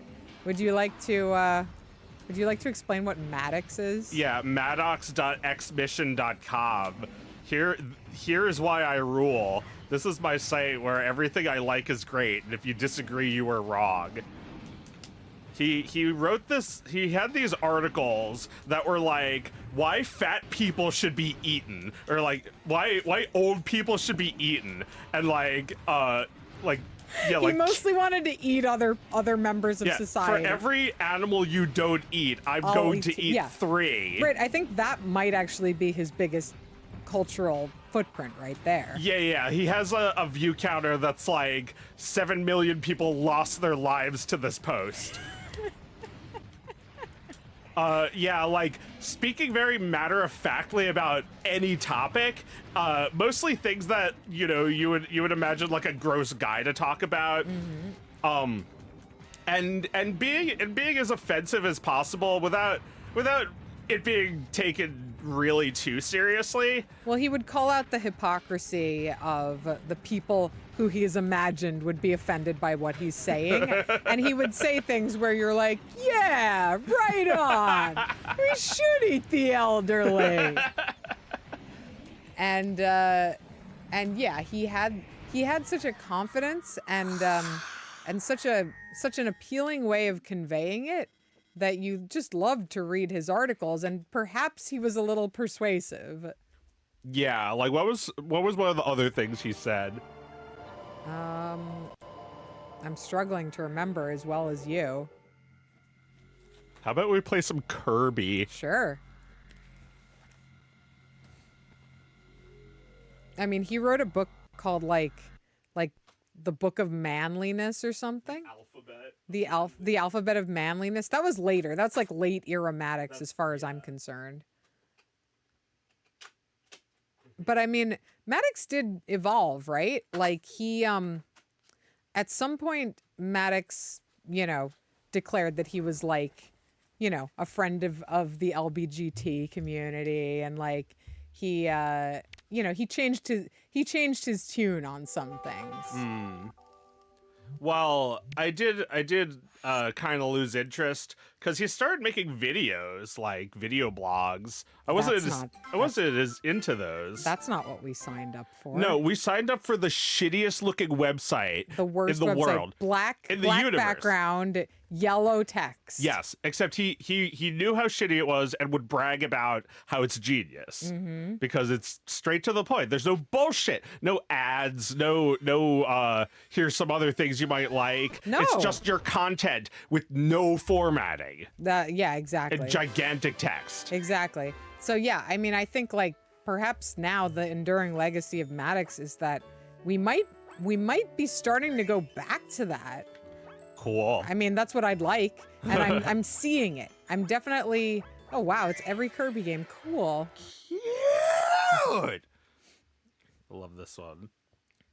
This was the first Kirby game that. No. Oh, it's like at the end of the game. Somebody was playing this. Me. How do I get back? Do I have to hit reset? I guess so. No, that doesn't make sense because now it's gonna reset the whole Kirby thing. No. No. All right, we'll figure it out.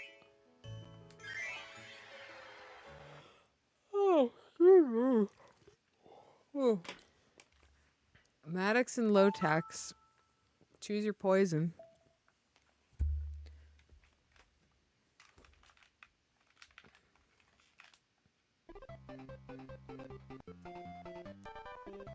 So cute. Look at that little guy. Little walking, jumping, bouncing, spinning. Sucking, blowing. He does it all.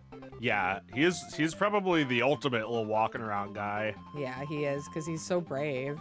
Yeah.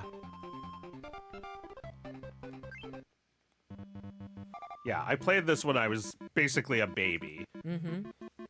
So good. Still so good. It's still my favorite Kirby game. I mean, like, this music is legendary. it is. Why is it so skinny? Oh, I think it's because it's the Wii, and it was already crushed on the GameCube, but now it's like even more widescreen, so it's probably double crushed. It's actually showing up perfectly on the stream. Oh, well, it's just capturing from the machine, so it's not like messing with it like the TV I assume is. Gotcha. Trying its best to get the whole picture in the frame. Right, right. Yeah, no, it looks perfect on the screen. Oh, this little asshole. Yeah, this little South Park guy.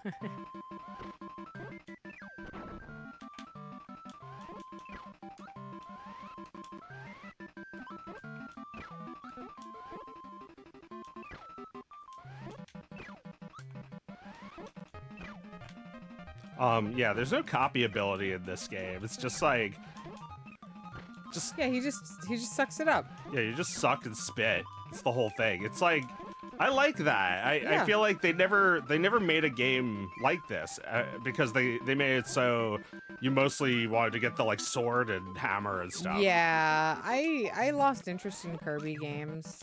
I think, yeah, something about this, the simplicity of it. It is very simple, and it's a short game. Yeah. It's perfect. Who's responsible for Kirby?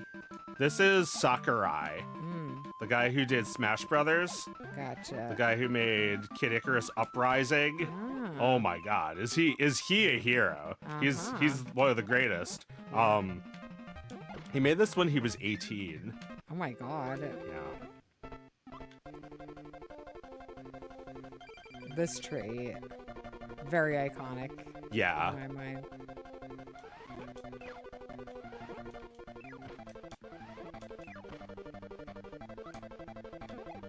Yeah, Sakurai is great. He has a YouTube channel where he talks about game dev. Oh my God, he's probably not that much older than me, having made this game at 18. Well, it was 1992, so Yeah. he's like 50, but he still looks like really young. Yeah. I mean, when all you do is create brilliant things, you get to hold on to your youth. Your mind is busy. Yeah, and I really do think he's brilliant. Like, he was talking about, stopping for impact. Like when you kill somebody in Smash Brothers, it zooms in and it like shakes for a second before launching you off the screen. Right. That's in a lot of his games. Like you'll see it when I beat a boss, it stops, and he shows a video with like hundreds of different examples of this across game design.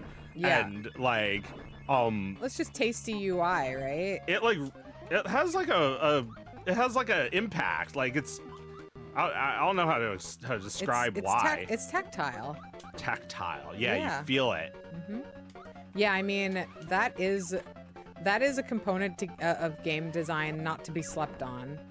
Is like, how's it feel to like press the buttons, and what little clicks and snaps and things happen when you press the button? Is it tasty or not? Yeah. Yeah, like this is really satisfying when you leave this room after getting the curry. Oh yeah.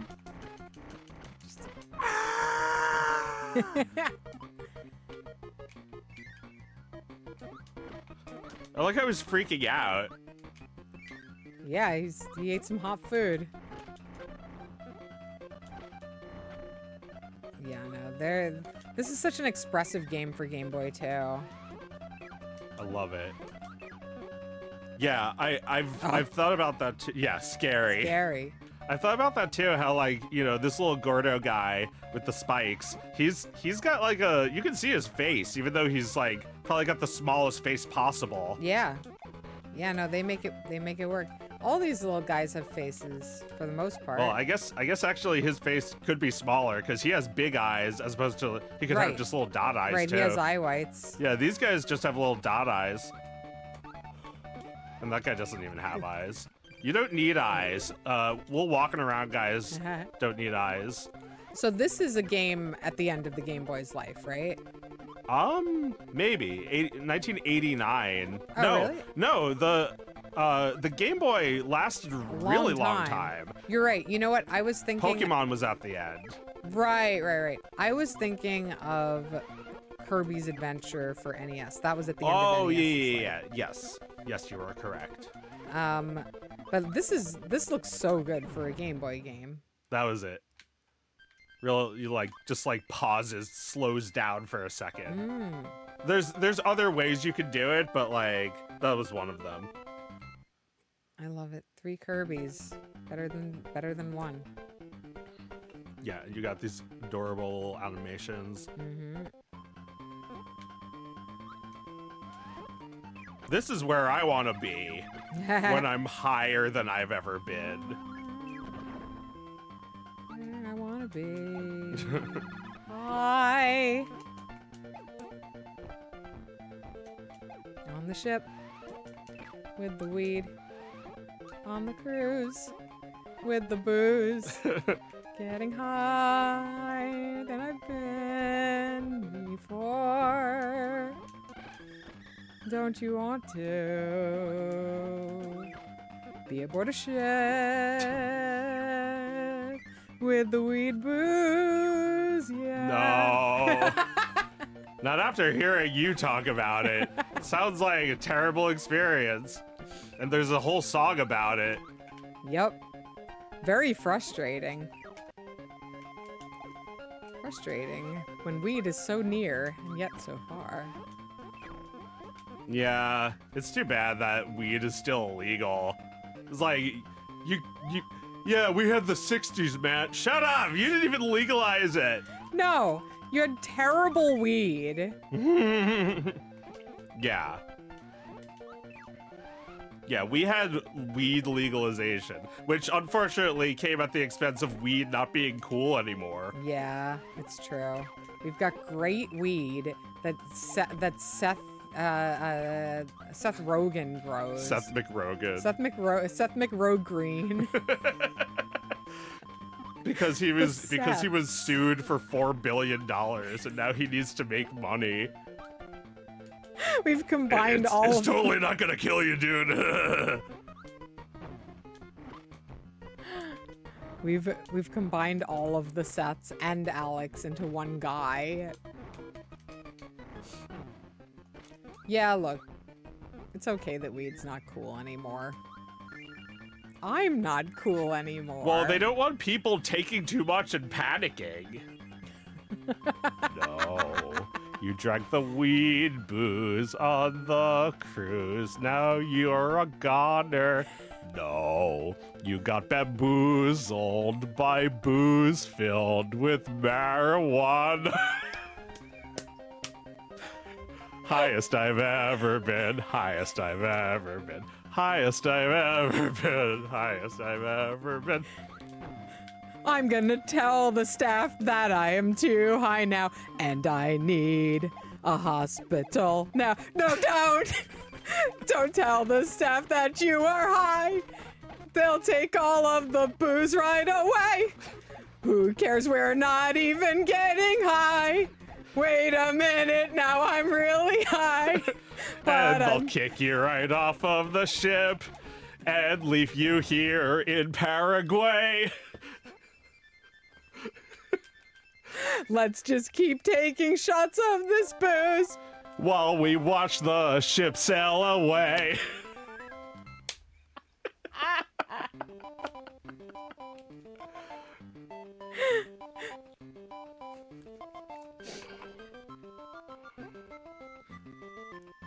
High, higher than you ever been. You spent the whole trip in the cabin. You can't even remember your PIN, 'cause you gave your card to the captain. So that you could try and flirt with him one last time before your wedding.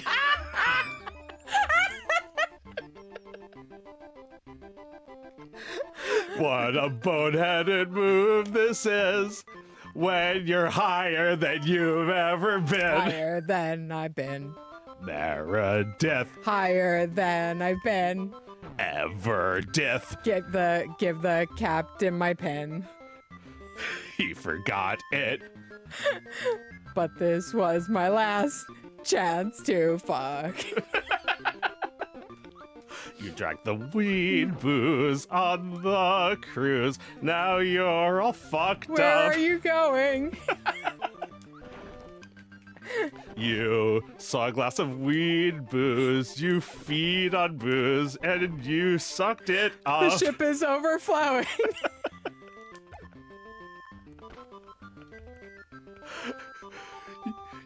You're supposed to just have a drop. But I didn't get high from that.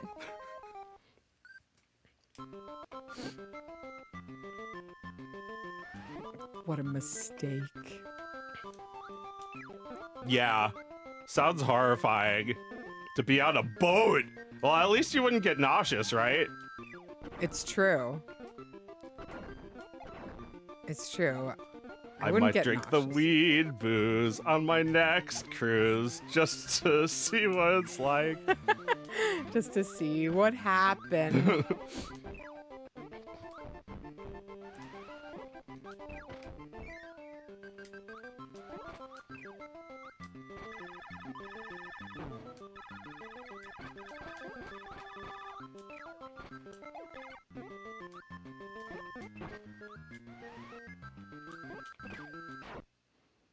I'll still drink the weed booze if they leave me here in Japan.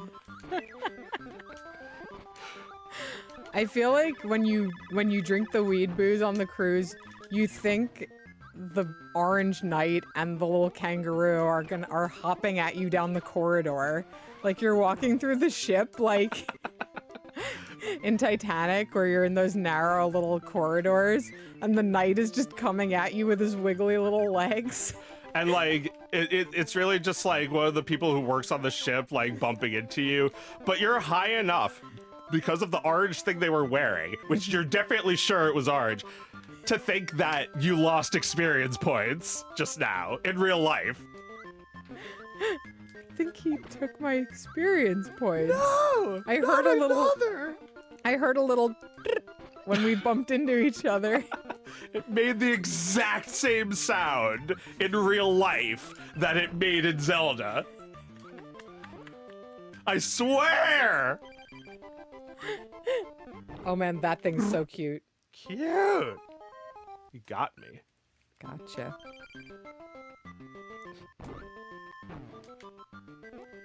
Yeah, I remember playing through this whole game pretty often. Cool. Fun. Yeah, unfortunately, I dropped it into a watered plant one day. No! It never worked again. Oh man. I like our original cartridge. Yeah. Well, that's kind of a cute way for it to die. Yeah. Yeah, at least the plant was alive. Yeah, the plant was having a great time. Like we were talking about watered plants having a great time while we suffer before.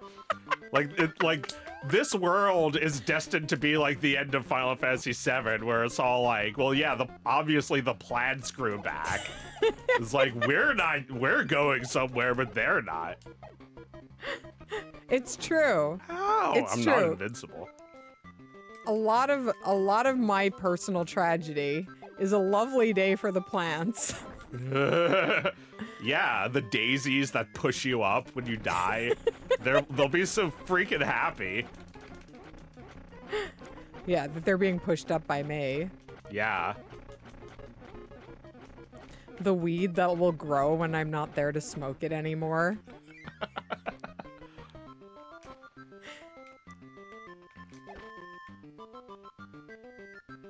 Yeah, it'll just grow and like die and wither and not be smoked. Yeah. It'll just live its life normally. It'll flower and live in the glory of being a flower and then die. Yeah, and a bee will be like, ugh. Can I see something?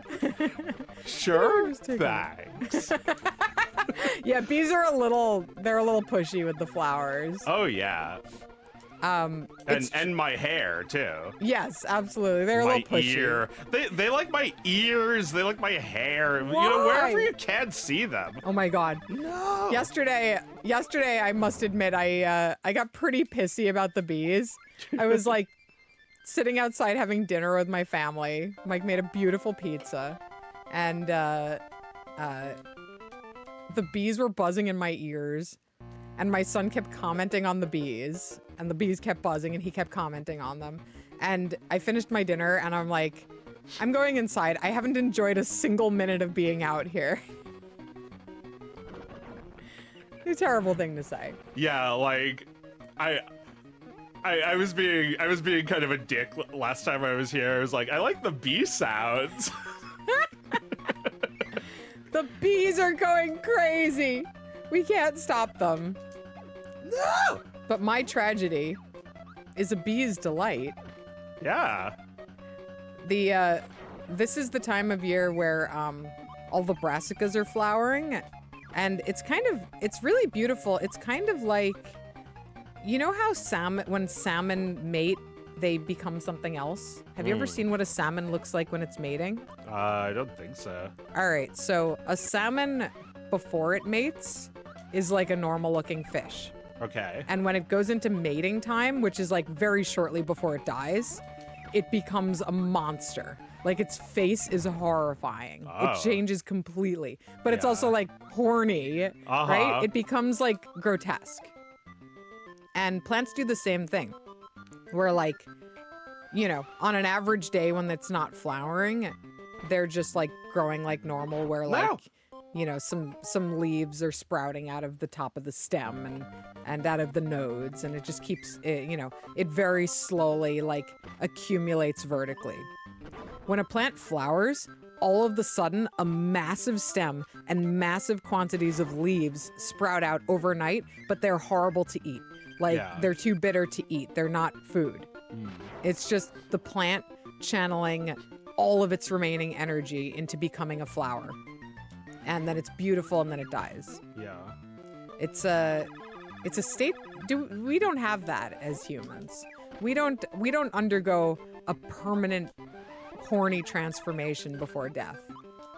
No, I mean, we live on and like live to an age where we don't even get horny anymore, right? Speak for yourself. Well, you haven't gotten to the age I'm thinking of. Well, we get to an age where it's harder for us to do it. But yeah, we don't die at peak mating potential. Right.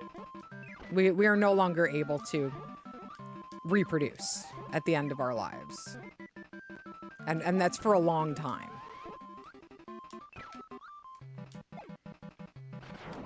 We gotta find something else to do.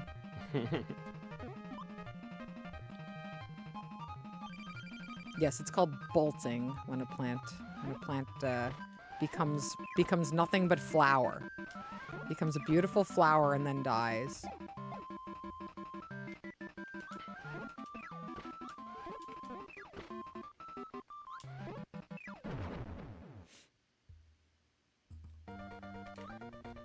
Don't be so sure that your grandparents aren't having sex. They probably are. They just want us to think that they don't feel horny. Yeah, because as you get older, it becomes the noble duty of every aging adult to allow children to think that they never fucking did anything and don't know anything. It's okay. You know, you just give them that. They need to feel like they're the coolest. They are. They are the coolest. And best to express your satisfaction with having lived by not allowing the youth of the world to think that you're still desperately horny. No!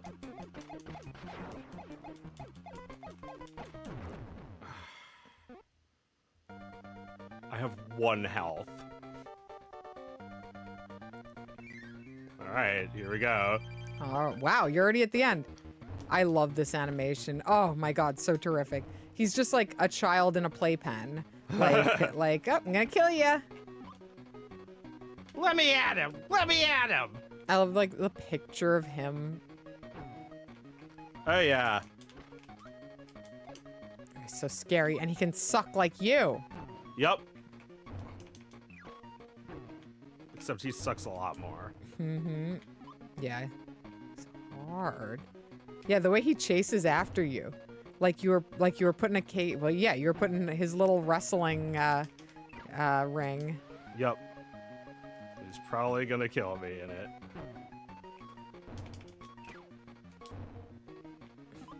It's like he's trying to hug you.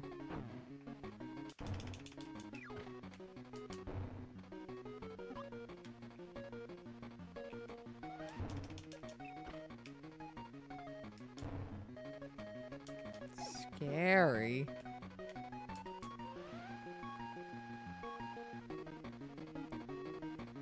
Good thing he's pretty predictable. Yeah, it's true. You just don't have a lot of room to maneuver. Just one Oh, more. do you get him? Nope. No. One more.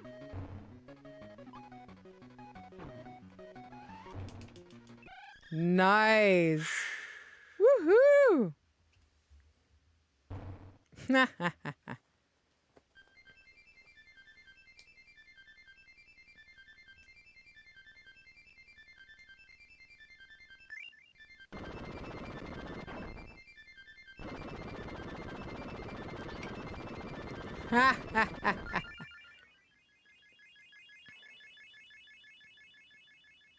Beautiful. Yeah. Hooray! This is a perfect game. Yeah. Yeah. Yeah, just challenging enough that you're like, I don't know if I'll make it. Yeah, that was perfect. Sunday Rain programmed. Look at this heroes. Heroes, all of them.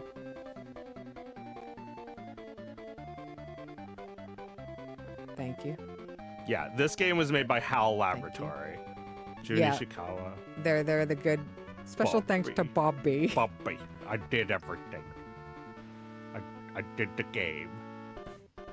Bobby thinks that she made the game because she played the game. I played the game. I did the game. I made this game. And so many players. That's Yes, us. Thanks. Thanks, HAL. Mm-hmm. HAL is great. They did Earthbound. Mm.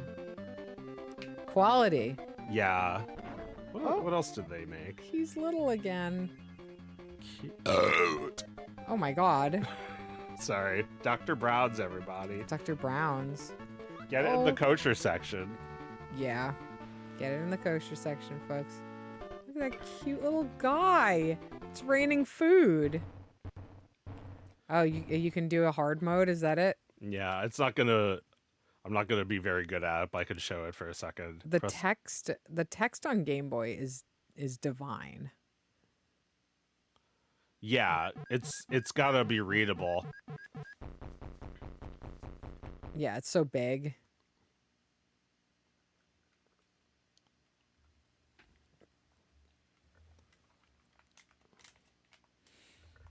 Ah, well, it's 10:20. Heroes and villains? Well, clearly my villains are those bees. But do I really hate them? Or am I just jealous? It's not happening? It's not working? I don't even know how to get out of this. This is like one of those jokes, like, please turn the card over for more instructions. You know, where you just keep turning it over and over because you're stupid. Well, this is usually where you reset the game. Mm-hmm. So I guess I have to reset the whole game. Right. It doesn't work. But anyway, we can move on to a different game. Yeah, we can. Let's move on. Should I put on another Kirby game or something else? You can keep playing Kirby. I'm down with that.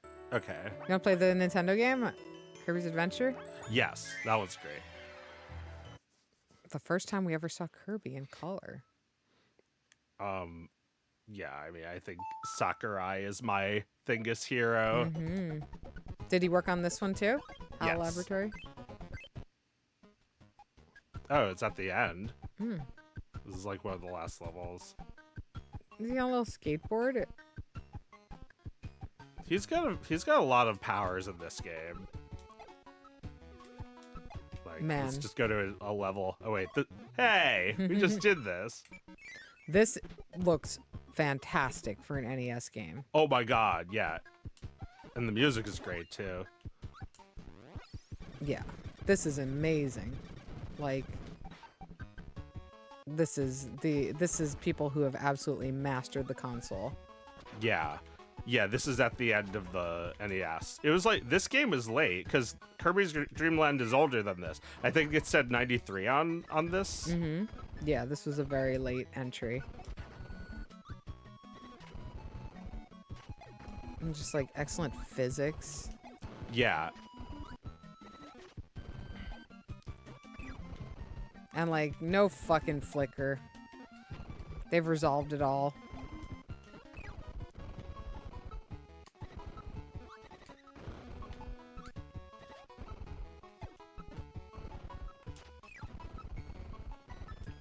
Oh, I mean, I guess there doesn't need to be flicker in this because it's a digital version of the game, right? Oh, right. Yeah, we're playing this on the Wii. Yeah. Yeah, there was a... You know, I would show it off if I actually liked this game, but there was a game called Mega Man 9 for the Wii, and it looks just like a NES Mega Man game, except without, like, the flicker and the kind of, like, stuff you'd expect from the NES. Right, like if the NES could take it, what would be possible? But I think it not being able to take it was what made them force themselves to make it more interesting. Right, yeah, exactly. Like, I was just watching a video that was saying that hub worlds, though not invented for this purpose, they were used to do like better load times for games. Ah. So there was a lot of them to like have the worlds preloaded while you're just like walking around the hub. Right. Yeah, stuff that they never would have considered when the console was new. Yeah. Look at those awesome little cards down there. Normal. I'm normal now. The cards? Yeah, on the bottom, there's like Fire Kirby. Yeah. And then when you have nothing, it just says normal. I'm normal now. Okay, so in this game you could actually dash. Like that. No, it's hard. Yeah, you're at the end. This is all like very challenging. Yeah. Did I? Oh, yeah. Cool. Damn. All right, I can't keep trying this. Nice. Yeah, look at this art. Like Beautiful. that first game is amazing, but like in color, they must have had other ideas that they couldn't even do. Yeah. Oh, this is like a non-linear map? Yeah. Fun. Yeah, there's like you can walk through the worlds and see all of them. Cool. Orange Ocean. Yummy. Yeah, this music is fun. Oh, this looks so damn good.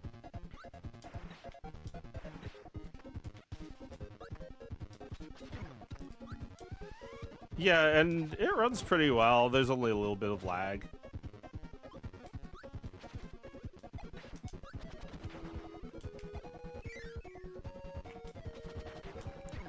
This music is incredible. Yeah.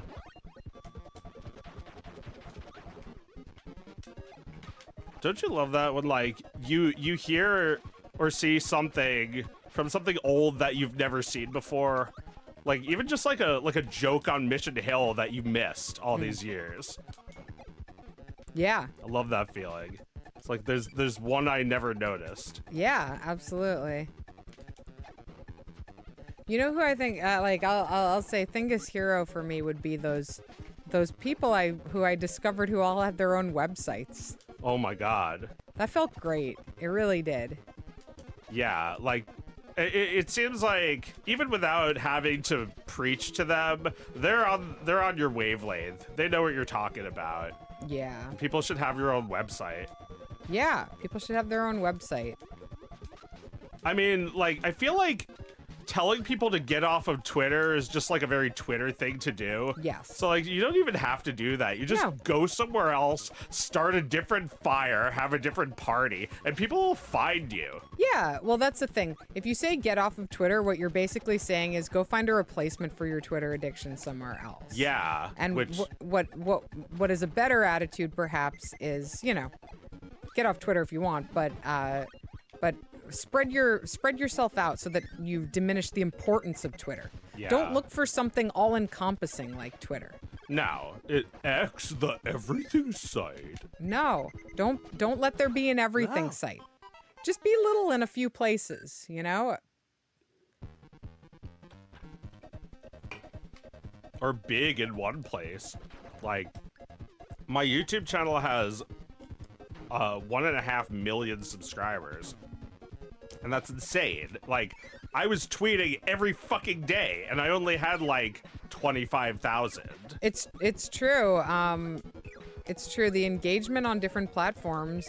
I mean, you know, I thought your tweets were funny, but I guess a lot of people are here for the game, for the videos. Yeah. And I mean, being good at Twitter does not really translate into much else, I've found. So I think you're better off being good at making videos than ultimately. Unfortunately, there's only one place to post videos on the internet, but I sure wish that wasn't the case.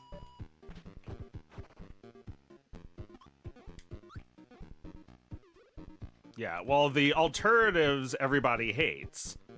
Like, a federated platform. Yeah, it's just, yeah, oh my god. Today I was working out like a document of a mechanics system in my game, and what I wanted was software that I could use to make a timeline where certain things overlapped so that I could see how much of an overlap there was so that I could, you know, sort of time out where all the events in the game are occurring. It took me like 40 fucking minutes to find something that wasn't complicated or stupid. Like, that didn't require me to like sign up for a 14-day trial, which I ended up doing to like two places, and then immediately finding that the shit had too many features and wasn't, I'd have to learn this whole thing. What I wanted was obviously very simple. It took me a really long time to find this thing. And it was either you had to sign up for some shit, or it was like you have to go to a GitHub page and learn how an entire system of code works. I don't want to code this. I could have drawn it on paper half an hour ago. So annoying. Yeah, unfortunately, web pages are literal pages. No. No, they're not. No, they're a portal. They're a portal for, like, at minimum collecting your information, and at most collecting $200 a year from you to make graphs.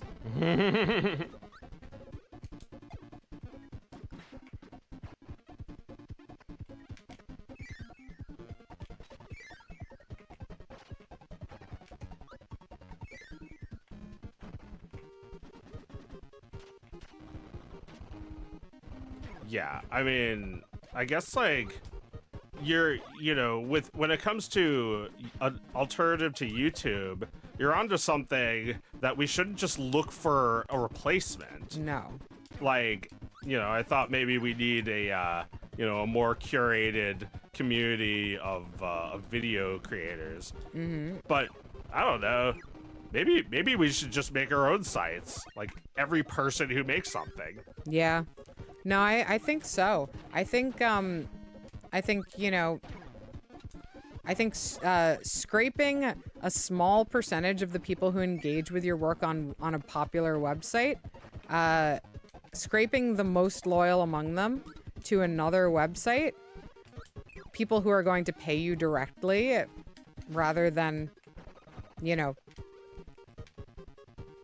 provide pennies in viewership, I think that's a more valuable model long term. Perhaps easier in theory than in practice, but I think it's worth trying because the platforms are a dead end. They get worse all the time. Yeah. The content is you dying. Yeah, that's your final video. That's your final post. It's you dying. We know it to be true. And like, I've been, you know, on co-host occasionally I find somebody that I'm like, oh my god, this person is a nightmare on Twitter and they're a nightmare on here too. Actually, this person got booed off of Twitter and now they're just a nightmare on here now. Yeah. And the behavior is the same. The behavior is trying to max out engagement on every platform because you're addicted to the engagement. And I'm not here for that anymore.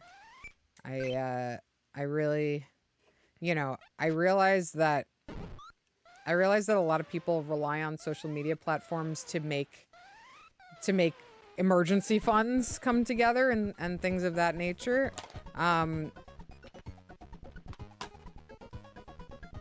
But hustling on these platforms, I think long term, impoverishes us all.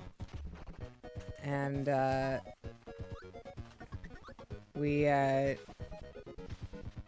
need to break our addiction to them and break our dependence on them.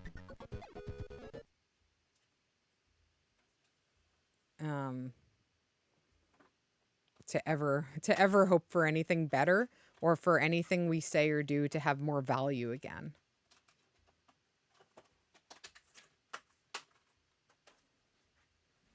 I don't know. These are hard things to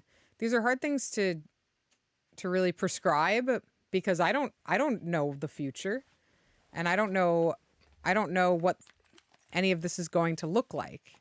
But I know that we have to stop living this way because it gets worse all the time. Oh, I was waiting for that little. Yeah, no, I feel like I'm doing my sermon again about how we need to get off these platforms, but I'm feeling it very strongly still. It was a few weeks ago I started feeling this way more than I ever had. And the more I've looked outside of this, the more I've seen glimmers of what could be. Yeah, like somebody running a real website, like Acts of Gourd. Like Acts of Gourd. Great website. Great website. It's just like a guy talking about how he like runs a video game rental shop, but like it's told in a way that's like the Bible. Yes. It's not a webcomic. I mean, it was a webcomic, but it's similar to a webcomic, but with no pictures. Yeah, it's just text. It was a beautiful thing that cannot really be replicated. But, you know, it lives on. It lives on in every, like, asshole customer says this to me and I say this back story that you hear, which are, you know, are very common. It's a common format for people to tell lies about their lives. But Gord did it best. File select. Story. Yeah. What else was a website? You mentioned it earlier. I don't want to blow all of them because I'm researching right now. Oh. There are quite a few. There are quite a few in my archive that I've been thinking about a lot. You're not gonna say it? Not gonna say. All right. Well, let's see. All right. There's Sean Baby. Oh yeah, it's true. Sean Baby. He was the ultimate He was the ultimate like video game guy, right? Well, yeah, I just remember the NES page. There's like this kid that submitted a Zelda rap to Nintendo Power. They printed it with his picture, and the caption was just, "Congratulations, Nintendo, you ruined this kid's life." Oh my god. Oh my god. Yeah, no. I mean, I remember the NES page too, because I remember he talks about Muppet Adventure, right? Yes. As like the worst video game ever made. Yes, there's an article all about Muppet Adventure. Oh man, I forgot about all this shit. Yeah, did you ever see this? No. I remember this. I remember this song. Yep. Yeah, like I had friends and neighbors who were obsessed with this game and would always sing this, and like, I don't know what it is. It's like people who love this game talk about it constantly and don't even know what it's called. Sonic Adventure Battle 2 is not what it's called. It's Sonic Adventure 2 Battle. Okay. Gotcha. So there's a little Sonic running and a little racing. I have to say I'm a little tired of this game because of my friends. Oh yeah? They just... You do skateboard tricks too. Yeah. Well, I mean, I can see absolutely why people love this. It has this perfect, the perfect like early 2000s pop punk aesthetic. Yeah. Yeah, like they also released this for Dreamcast, so it's a Dreamcast game. That's the one How do you I spin? yeah. That looks beautiful with like the ocean in the background. Yeah, well, one of my friends from college was like telling me how Sega games all have these like blue skies. Yeah. And there's like something about that. Like there's a recurring motif of blue skies. And there's even a song about blue sky in one of the Daytona games. Ah.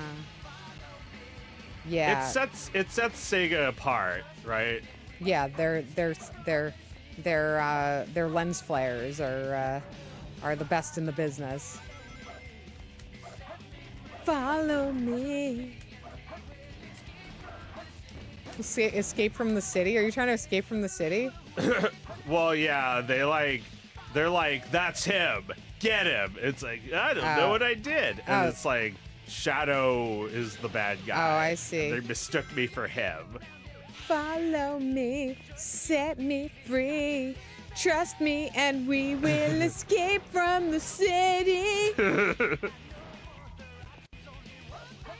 Only one thing to do. Yeah, just run, because that's all you can do in these games. Just go fast until you can't anymore and get mad. That's the game loop. Well, maybe this is why I never liked Sonic that much, because when you smack the wall in Pizza Tower, it's like, yeah, fuck you. It's like making fun of the character. And Yeah. Sonic would not allow such Sonic's a thing in too his serious. game. Yes. Yep, he's not cool anymore. No, he's got too much pride. That's why you can't make fun of him in any way. He's In Will Smith. his own game. Like, look at when Mario dies. He's like, oh no! Yep. Yeah, humility. A laughing Humility. stock. Yeah, he's got humility. He knows what he is.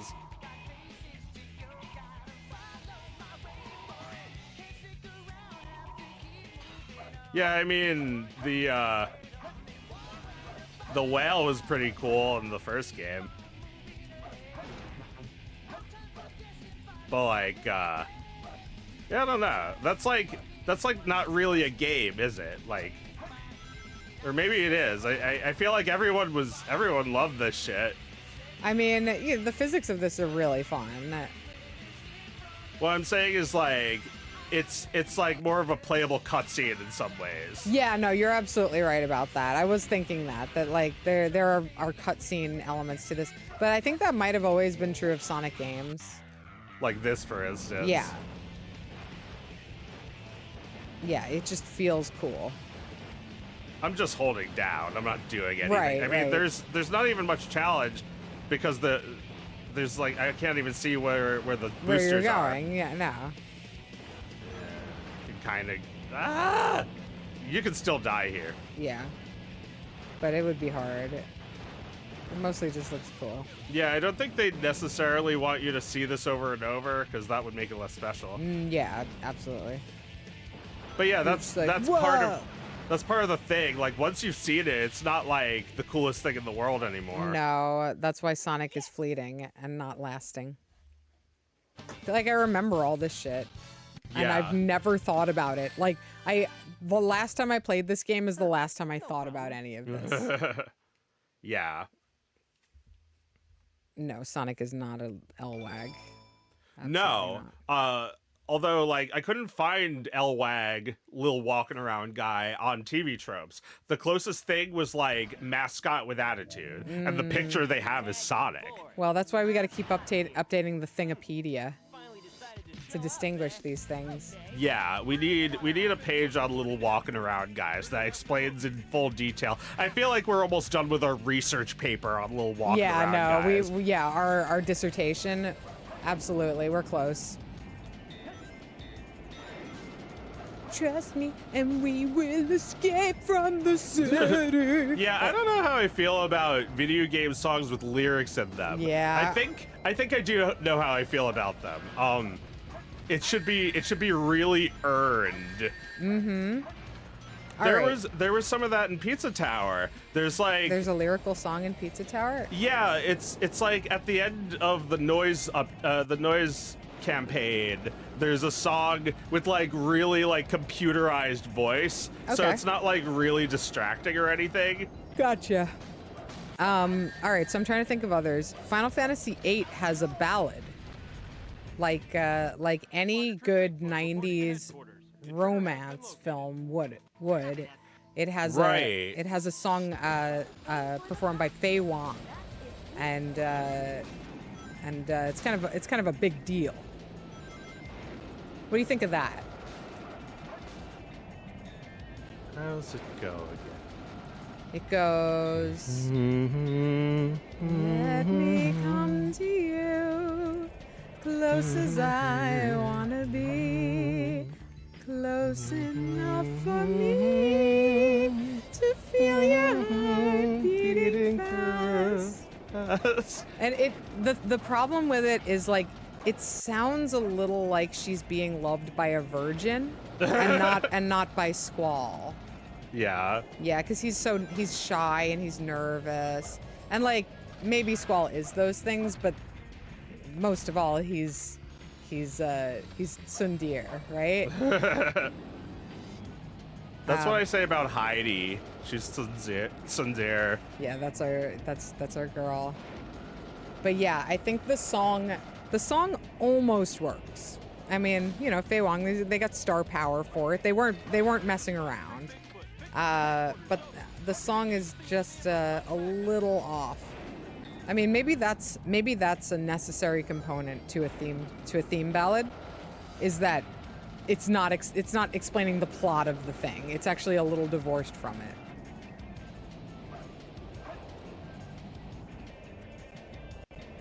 Like, you know, My Heart Will Go On is not explicitly about Rose loving Jack Yeah. and how he died on the Titanic. Are there any other video games with I mean, I'm sure there are, but With like deeply moving lyrical song moments. yeah. Where you were just like pumped as fuck that they started kicking in with the lyrics. Well, Grandma Birdie says the Katamari games have a lot of lyrical songs. That's true. That's true. Very, very good ones. It's almost too many, though. Right? You've got like 30 of the greatest songs you've ever heard, and they're all like Katamari. Nah, I'm thinking of a specific kind of song that just like takes you by surprise that there's even any singing at all. Right. You didn't know there were singers in this game. Right. It hits at an evocative moment. Yeah. Yeah, what else did that? Well, Mario Odyssey had that. There was a song with lyrics. Oh, really? And yeah, you were deeply affected. You were like, "This is amazing" when we did that scene. Really? Yeah. Remember, it's like you finish New Dog City and then there's a festival and like you go through this massive celebration with this song. What was that song called? It's called Jump Up Superstar. It's time to jump up in the air. Jump up, don't be scared. Jump up and your cares will melt away. You're right. That is a lyrical theme song at a pivotal moment in the game. Yeah. Yeah, that's awesome. It's everything you waited for. They're mean. They make you play the lake first, which is boring. And then you get a great song invigorating you for the rest of the game. All right. So that's a great one. What else we got? I don't know how long this list is gonna be. Yeah, because usually if there's like too much singing, it's like, well, I mean, this game is kind of like that. I feel like we're probably about to play as Knuckles, and there's like a Knuckles song. All right, let's hear it. Yeah, let's listen. That makes it very powerful. What the? Look who's calling who at me. I came here. The Sonic community, the Sonic fans are some of the best fans of some of the worst video games ever. Yeah, I mean, well, I think this game has its quality to it, but I'm not gonna ever pick this over Mario Sunshine, which is like not even the best Mario game. Right. No, I never think about these games at all. They just disappear from my consciousness immediately. We've talked about how Sonic was cool once. They're not as impactful. This game was made on the Dreamcast, but we really played it on the Gamecube, which for Sega was death. That was defeat. Yeah. They had to suck up a lot to release their games on Nintendo. Yeah. Absolutely. Okay, let's listen to some Knuckles. All right.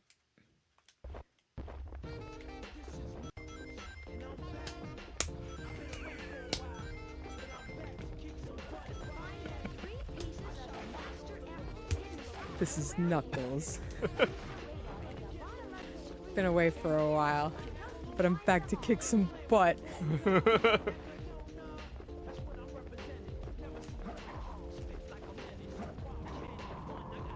Fucking forgot about all of this. Didn't have a big impact on you. No, but I remember all of it. Yeah. Because I'd sit there and watch my friends play this game. Wow. Yeah, what was it, 2001? Yeah. This like old style, like this style of rap that's so old in 2000. Yeah.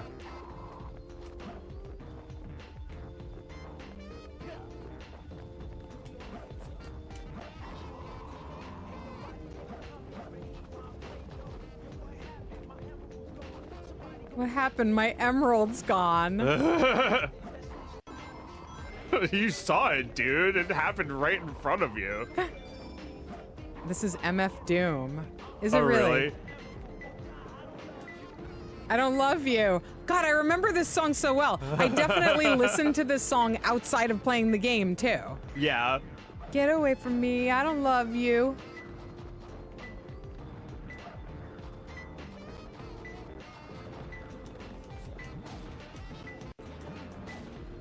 I feel like this is like a little understated. It kind of blends into the mix. It's not like terribly, it's not an affront. It's not like distracting me from the game at all. No.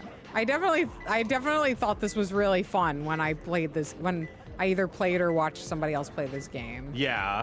No, it is. It's like, you know, you've never heard rap in a game. No. Except for that like Yoshi's Story rap, which was awful.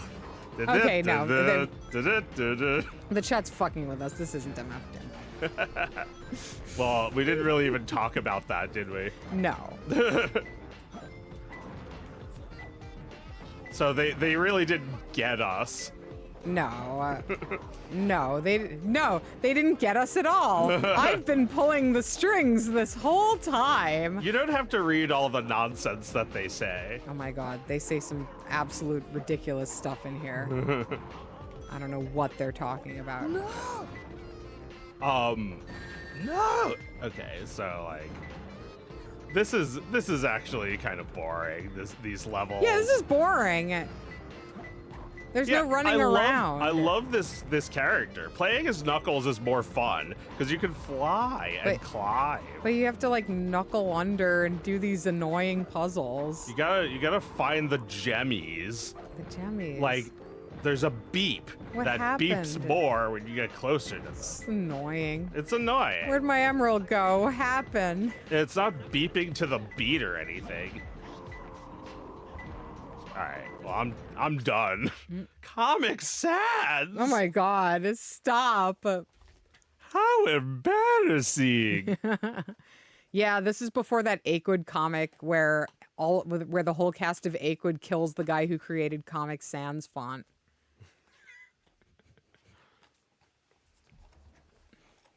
Let's play a game that's good. All right, we got about 10 minutes left on the clock. Any other heroes or villains to declare? I'm like a machine that you have to like talk to when you're like crossing the border to another country.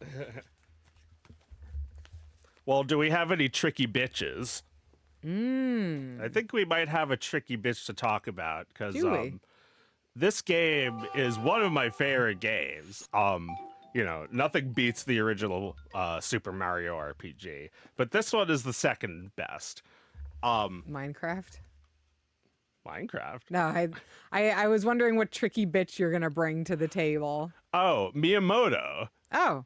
Because he's a hero, obviously, but he's also a villain when it comes to Paper Mario. It's like these games were developed by Intelligent Systems, and he may have created Mario, but I don't think he really understood what this game was about. So like when they let him make decisions, they were bad. I see. So they made Paper Mario 1 and 2, and then they never made like a really good one ever again. Oh wow, Harold, Dumpus, and Cool. These are three different three different me's from three different fake names that we would use everywhere. Yeah, from different times of my life. Yeah, when you called me Harold Zoid. Yes, we called you Harold Zoid, which is Zoidberg's uncle from Futurama. Harold is a funny name. Harold's a funny name for an old Jewish man. Yeah, and then Dumpus. We talked about Dumpus before. And then Cool. I was playing your GameCube. Yeah, and Cool, which is Danielle, who this game belongs to. Well, which one do you want to? Which world do you want to live in again for a moment? Well, it looks like Harold and Dumpus have beaten the game, so we could either show the end of the game or we could go to Cool, which is like just past the middle. You know what? I feel like Cool might be up to a really good part of this game. Harold and Dumpus play Paper Mario. It's my cousin Dumpus. Oh, okay. This is not what I thought. This is a different part of the game. But, you know, we can check this out too. You go to an island and, I don't know, stuff happens. It's like, it's not about that. It's more about the presentation, I guess. Get away from me. I don't love you. You forgot it and then it came right back. And then it came right back. Yeah. Yeah. The dorm room came flooding back to me. The dorm room? The dorm room where I would sit and listen to that song. The dorm room where I would sit on the floor because there were no chairs. There was only a bed. And if it was a boy who I wasn't dating, there was only so close on his bed I was going to sit next to him while he played GameCube. I definitely sat on some boys' beds who weren't my boyfriend because there were no chairs to sit on Yeah. while playing or watching Sonic. What is it called? Sonic Adventure 2 Battle. Yes, that one. Definitely sitting on some boys' beds without dating them. Yeah, except that if they had a PS2, you were sitting like 2 inches closer to them.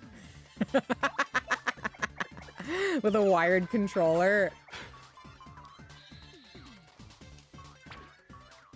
Oh, I see what you mean. I would be more attracted to them by a few percentage points. Like, right, because these are all boys who I will never be their girlfriend, but like The one with the maybe? GameCube, like... The one with the GameCube, it's never going to happen.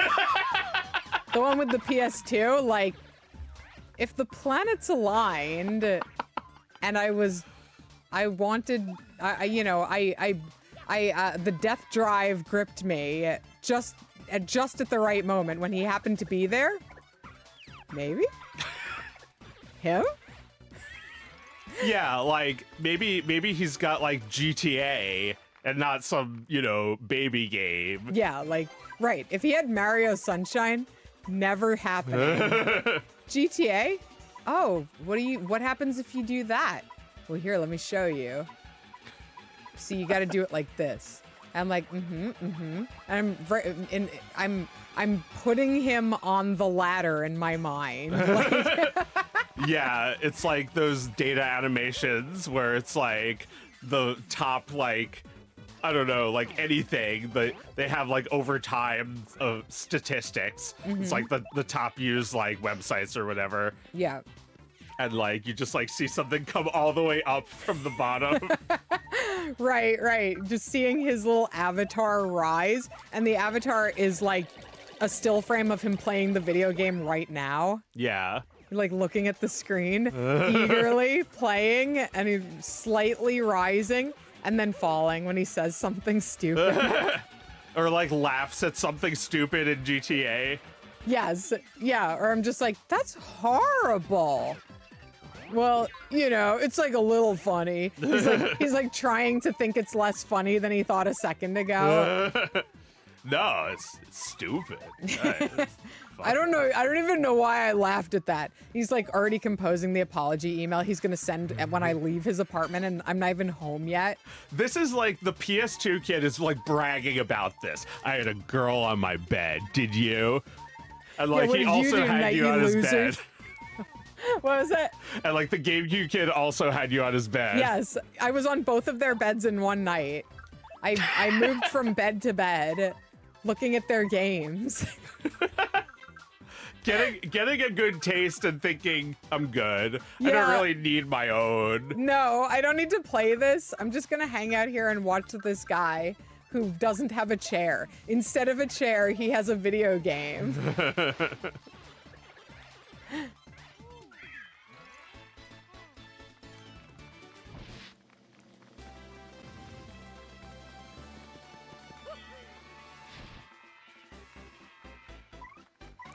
I mean, playing video games on somebody's bed because there's no chair, that certainly has to account for some percentage of the human population, wouldn't you say? I mean, yeah, I played GTA on a boy's bed. Yeah, no. It can work. It can work. I didn't feel like buying Vice City. No! Oh, man. You didn't feel like buying Vice City, so you just played... No, I didn't buy Vice City or San Andreas. That was the one we were playing. Right. You just played the old game. Well, it was new at the time. It was like 2005. Oh, where am I supposed to? Oh, right. No. Did I ever tell you about... Well, maybe you knew about how fucking scared of the ring I was? I was scared of the ring, too. Okay. So I saw the ring. I saw the ring with my boyfriend, who shall not be named, but he was a real fucking asshole about it because he later that day teased me about the movie. Oh, like shit. like did a voice from the movie or something. Like tried to scare me after I saw the movie and was obviously scared by it. So flash forward a few months. I am a few months in to a years-long horror obsession with The Ring. This girl's gonna fucking kill me. This girl's gonna fucking kill me. And meanwhile, my boyfriend, who went along with his life, not worrying about it ever again, is playing Final Fantasy XI with all of his friends. And that's the MMO, right? The first not real Final Fantasy, right? The first Final Fantasy that's not real. But it takes me a really long time to get this game because I don't have a way of getting my console online. I have to play it on my computer, and it takes a while for the game to come out on PC, and then my computer is struggling with all its might to play this game, and I also I don't have a way of like. This is so weird and complicated. For some reason, this gigantic TV in my room. I'm getting ahead of myself. I should back up. So, at some point during college, during like my first year of college, I hauled a very large TV, probably weighed 100 pounds, back from a thrift store and set it up in my room on top of my dresser. And for some reason, I connected my PC to that TV so that I could play it on the TV. Maybe like now, I was obsessed with recreating the console experience with this PC game. It took a whole lot of doing.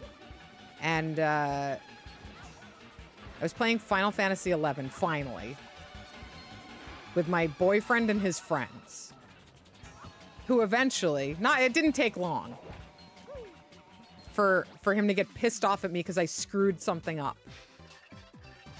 and like admonish me about it. So I was at a point where I didn't fucking want to play Final Fantasy XI anymore. That's not Final Fantasy XI. It felt terrible. It felt terrible. I had this weird fucking setup, and I wasn't having any fun, and it wasn't Final Fantasy. Final Fantasy, this thing that I play for me, that lives in my heart. I was playing it just because my mean boyfriend was playing it. And, I had all these fucking wires set up in my room to get the PC and everything set up the right way. And one night when I was like feeling like shit, I like walked across the room and I tripped over the wire and I knocked this fucking gigantic TV off of my dresser. It fell off of my dresser. Massive TV. No! Bounced onto the floor. The image was all fucked up. And as it's already been established, I was so fucking scared of The Ring. This thing toppled to the floor in slow motion. The image warped in front of me in slow motion. And I screamed, and there was no one else home. None of my roommates were home. And I ran out of the fucking room. And I stood there paralyzed in the hallway for God knows how long. While that TV sat face down in my bedroom, in the middle of the room. That was it for Final Fantasy XI for me. Unfortunately, I dated my boyfriend for a long time after that. But at least I got rid of that game. That cursed game. Yeah. Any MMO is cursed, like especially that kind from that era. Yeah. Like our older brother played that, and he also played World of Warcraft. And when he was done playing it, he like, you know, went to college and was like, I have to stop playing this now. You can have it. I just like kicked it and like never played it. Yeah. No, here, Joe, I'm going away to college. You can have the rest of my crack that I'm not going to be using at college. Right. That is how it felt. Right? Why don't you smoke a little of this and become immediately addicted to it? Yeah. I don't want to be a WoW player. Those people are annoying. Yeah. You see them playing and you're just like, wow. See, well, I probably did miss out a little because I loved Blizzard games in that era when they made it. You know, maybe there are people who have excellent memories of playing WoW. Maybe. I somehow doubt those memories are as rewarding as, like, something in the real world would have been, but what do I know? What do I know? Just a meat space apologist. What I should have been playing the year I played Final Fantasy XI with my boyfriend and his friends was Final Fantasy X2, which I am now enjoying for the very first time with my son, who sits and watches me play. We are so invested together in this game that if I play after he goes to bed, I have to tell him what happened. It's the first time that he and I have really bonded over a video game. And he's getting his entire introduction to role-playing games and you know, Dungeons and Dragons type mechanics through this game, through this silly little game that I should have been playing all along, but because I didn't, I get to share it with my son. Wow. All these years later. That's amazing. Like that's the real Final Fantasy XI.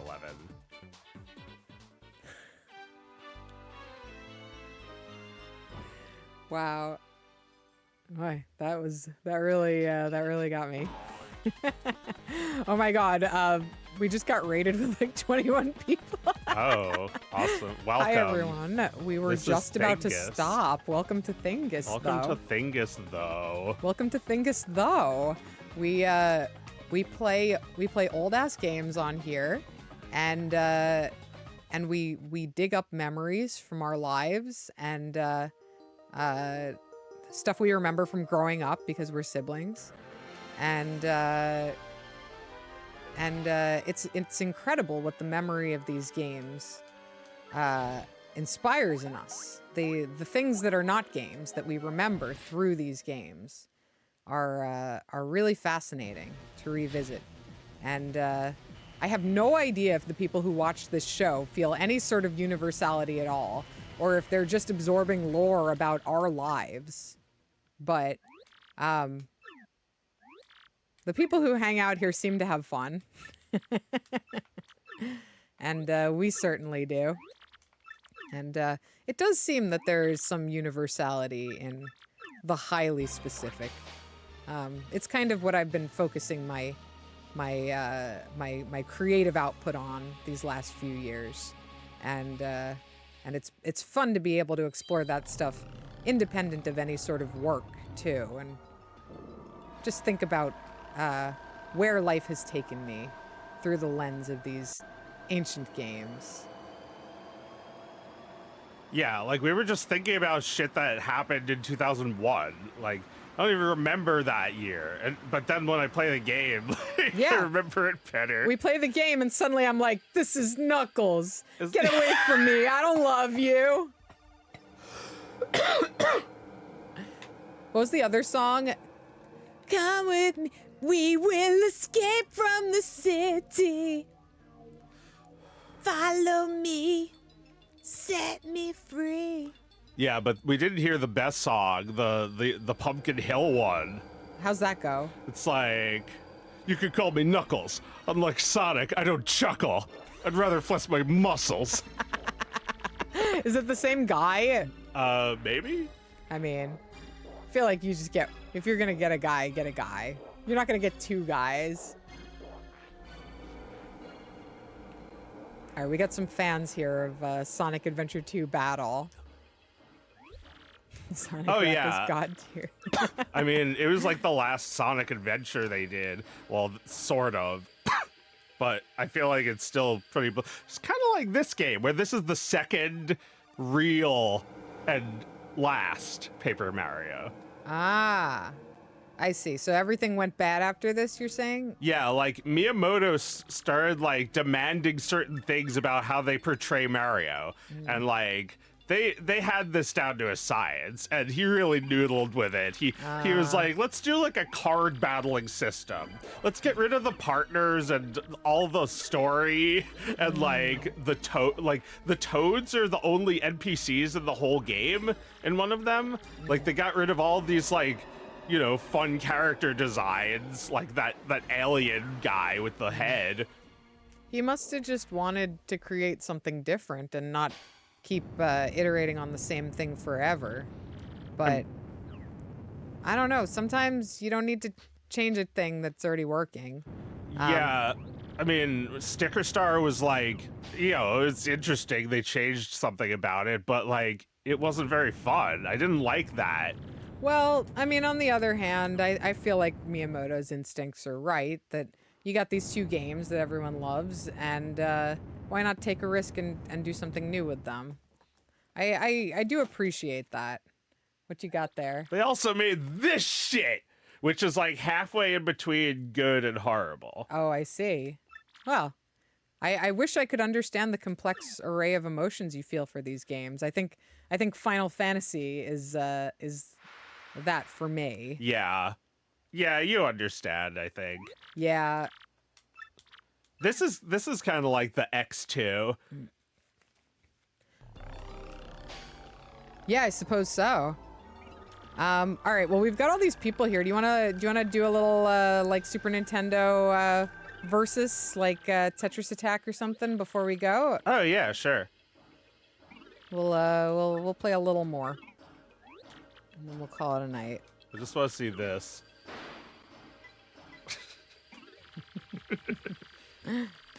Dark Peach. What is she called here? She's the Shadow Queen. That's not Peach. It's just like she's using Peach as a puppet. I see. I gotcha. I got you, Jack. I know the Shadow Queen. Yeah, let's do Tetris Attack. I haven't played it all this stream. I've just been lazy. I've just been watching a guy play a video game. A boy on his dorm room bed playing GameCube is really such an iconic image. I'm feeling it.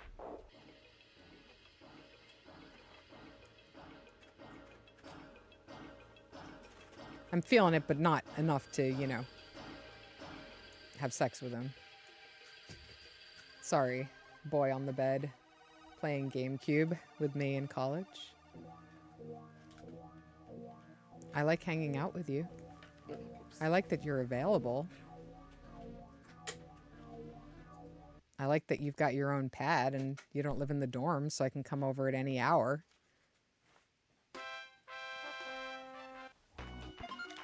But will it's I a have sex with you? GameCube. Yeah, probably not. Oops.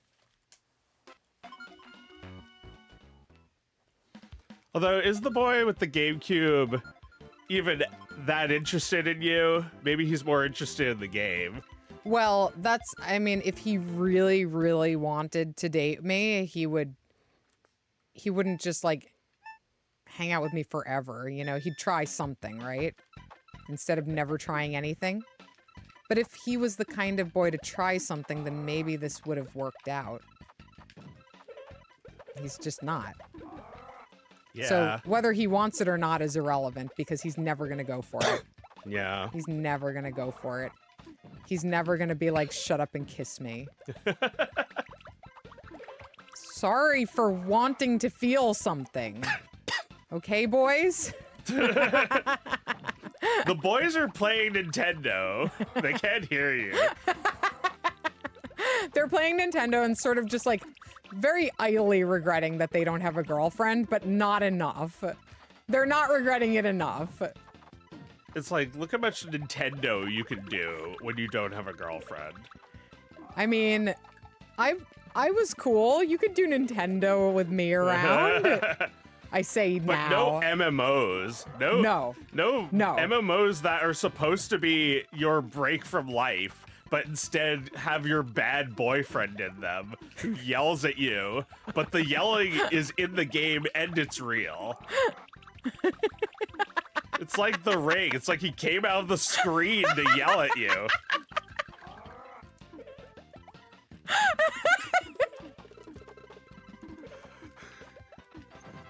My evil boyfriend. Oh my god. Yeah. I would have liked to drop him into a well.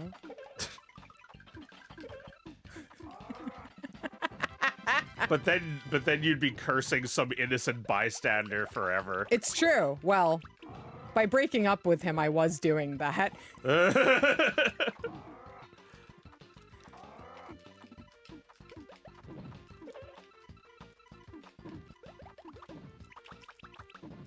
Oh no!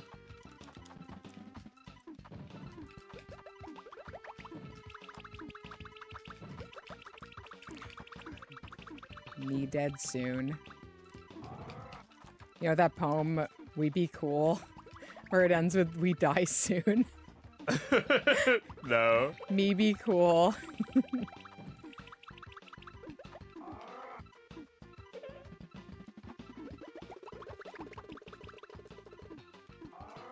Dope.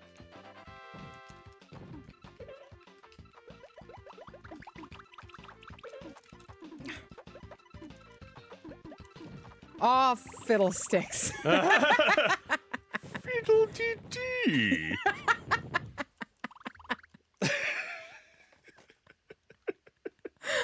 Holy shit. Holy shit.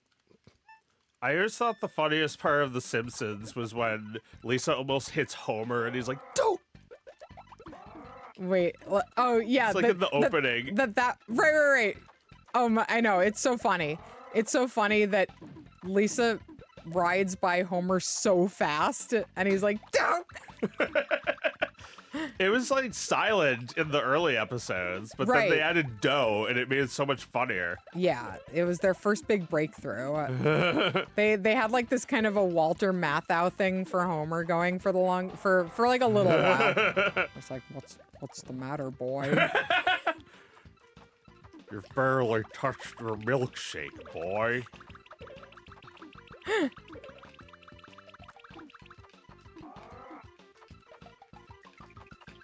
And they'd have the audio like go by like really weirdly fast, like, what's the matter, boy? Something's up with that boy. Yeah. I'm getting to the bottom of this one now. The timing is so weird, and yet they turned it into something so perfect that they're still like trying to reproduce that formula forever. That's what you gotta do. You gotta make an ugly show for a while. You gotta get that weird Klasky Supo energy. Yeah, that weird editing that's like inconsistent. That like there's just like parts of the character are just like they end. Like you can see like where the cell ends. Yeah, right. You can see their body cut off. Yeah. Or like a dot appears on one of the mouth positions when they talk. Right, and you see it like 5 times. Yeah. Yeah, they actually painted that ugly shit onto a cell and it looked terrible. It was painstakingly made. Yeah, like that first season is really rough. Yeah. Real good. A masterpiece in the making. They were cooking. Yeah, it needs well, I don't know. I feel like shows having 2 seasons is like just the same as shows having 1 season now. Like it feels like 2 seasons is really just 1 season broken up into 2. Wait. Like, you're always hearing, like, something is getting a second season, and this is the first time I've heard of this. Oh, yeah. Well, that's just like streaming shit, right? Everything's so spread out Yeah. that, like, you don't, like, supposedly something is like this big cultural force, but you've never heard of it before. Yeah, like, having a second season implies that it was really well received by an audience. Right. I mean, because like, very little gets a second season. Yeah. But now it's like, something doesn't get, like, a fourth season. It's Right. like, we're getting inflation. We're getting inflation, Jack. We're bringing back inflation fetishes.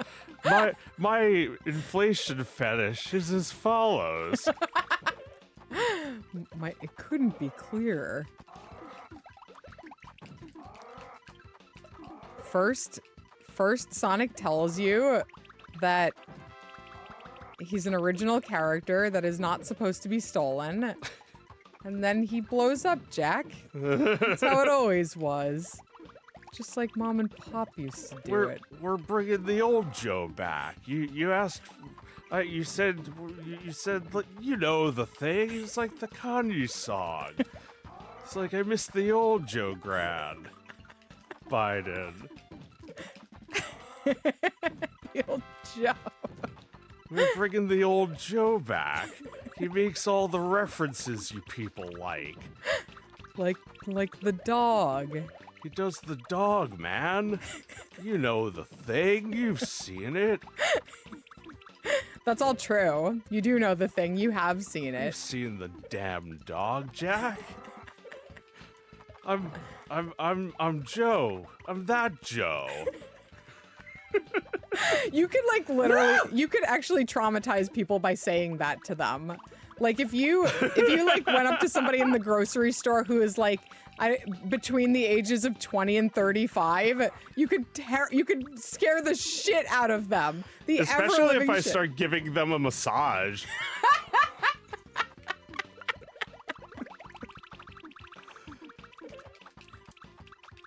Oh, hey, Jack, we're just easing tensions. We're easing tensions in the Middle East. We're gonna bomb Egypt.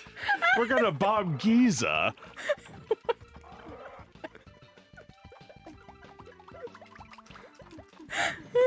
You're all tense back there, Jack. Let Uncle Joe help. You gotta let me help, man. I got a GameCube. I got all these GameCube games. I got Pikmin. Oh, wait. Zelda 4 Swords.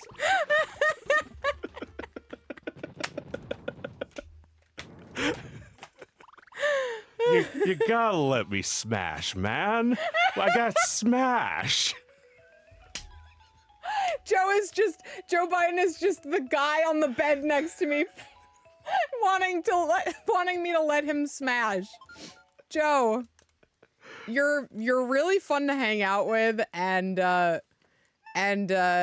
you haven't really created any problems for me. Like, it's true that you're not worse than my ex-boyfriend. That much I'll give you. But that doesn't mean I'm going to be your girlfriend. That doesn't mean I'm gonna vote for you. Tell you what, I'll get your favorite ice cream flavor. You don't have to tell me. I know what it is.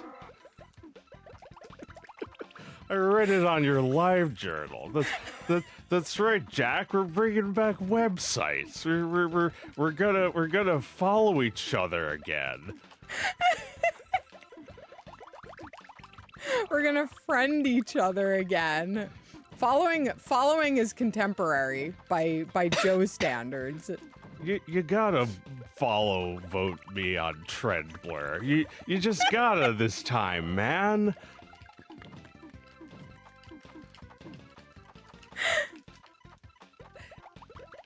This is the most important following me that you'll ever do, Jack. This is gonna be the follow to end all follows. We're not doing websites anymore after this one. No, we solved that. We got rid of them. Like, I feel like this is what he'd be saying in the wake of like a massive cyber attack that took down most of the internet. We're gonna stop websites. Or like, we stopped websites. We solved websites. We got rid of them. We don't have to worry about the websites anymore. And like, that would probably get all the like 99-year-olds to come back to life and vote for him. It's like, ain't no good that internet done since we got it. Damn Al Gore. Right. Everyone has like literally forgotten that the joke was that he didn't invent the internet, but seemed to be taking credit for it. Instead, we're just actually blaming him for it now. Yeah, well, what he actually did was just like bring the World Wide Web to America, right? I don't know what he actually did. Which was inevitably going to happen no matter who was president. Well, I suppose then he deserves some credit for...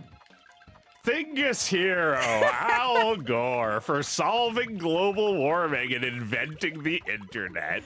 Thanks, Al. That's how we're gonna remember him when Lisa Simpson is president.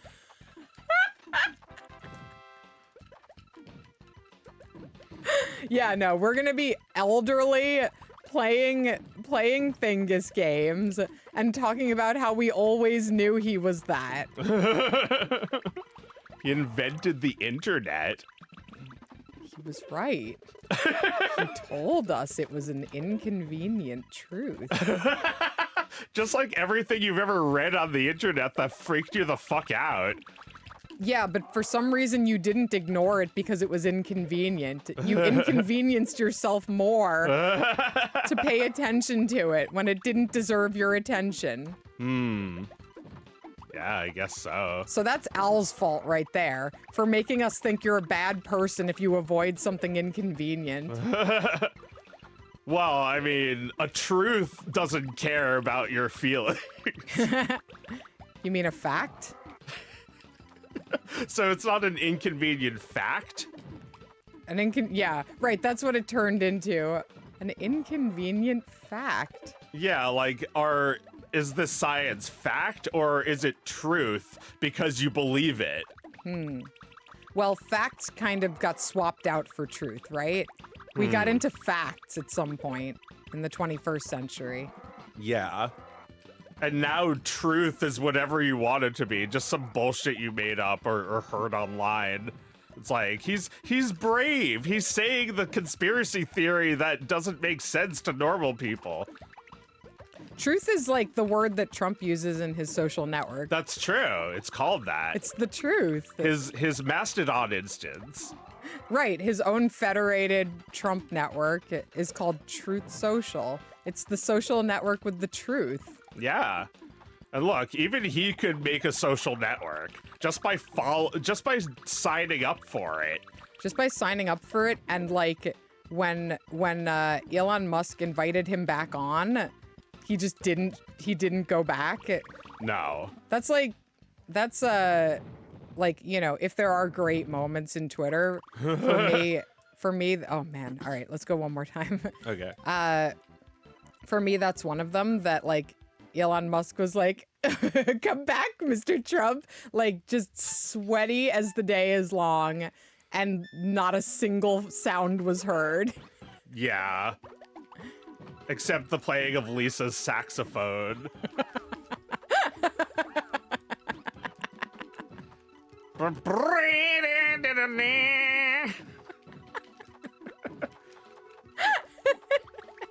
Lisa loves him. She's gonna marry him next. Yeah. She'll be the next mother of his children. Yeah, they'll be like, don't. Mr. Musk, the biggest, what did she say? The biggest genius in the world, the world's biggest genius? It was like, the world's most brilliant living inventor. This is our next president. Yeah. Oh, Lisa? Yeah. Well, she's always fantasized about being president, and there's an episode where she's president. Yeah. But like she wouldn't support Elon now after like all the horrible shit he's said, and you know, Right, dumb, right. stupid things he's done with Twitter that make no sense to like an intellectual like her. It's true. It's true. She would have become disillusioned with him by now. Yeah. She would have a picture where he's cut out of the picture, and only Grimes is left in the picture. Does she like Grimes still? I don't fucking know. Grimes made an album where climate change is a person because this will make people care about it. And then she danced around her room with a sword, and anime she likes. So I feel like Lisa might still have a place in her heart for a kooky bitch like that, who's a little weird. Yeah. Kooky bitch who's a little weird. Sounds great. Yeah, I would love to have $1 billion and be a kooky bitch. Of course, Grimes never had $1 billion. She just lived in a cavernous. I don't know. Did she ever live with him? I don't know. I don't know.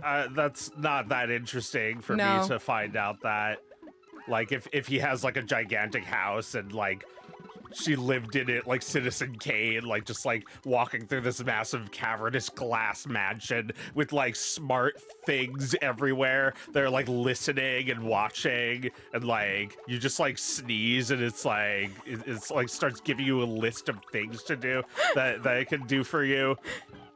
I mean, yeah, I feel like my fascination with Grimes was always just like Grimes seemed as close to me and my friends as I could fathom somebody who ends up mixed up with a famous billionaire could be. Yeah. So I always felt like I wanted to understand her thought process, where it's just like, all right, well, you know, she got kind of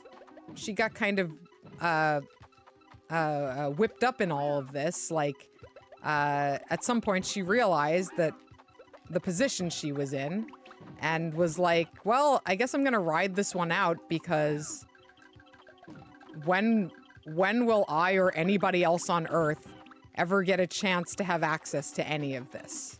And I'm just far too curious to resist this. But I don't know. I don't know if that's the thought process. I will never know. It's this unknowable thing that is really fascinating to me. That, like,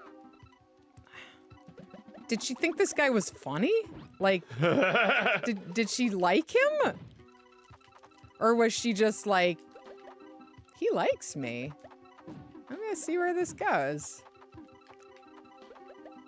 Which one would be worse?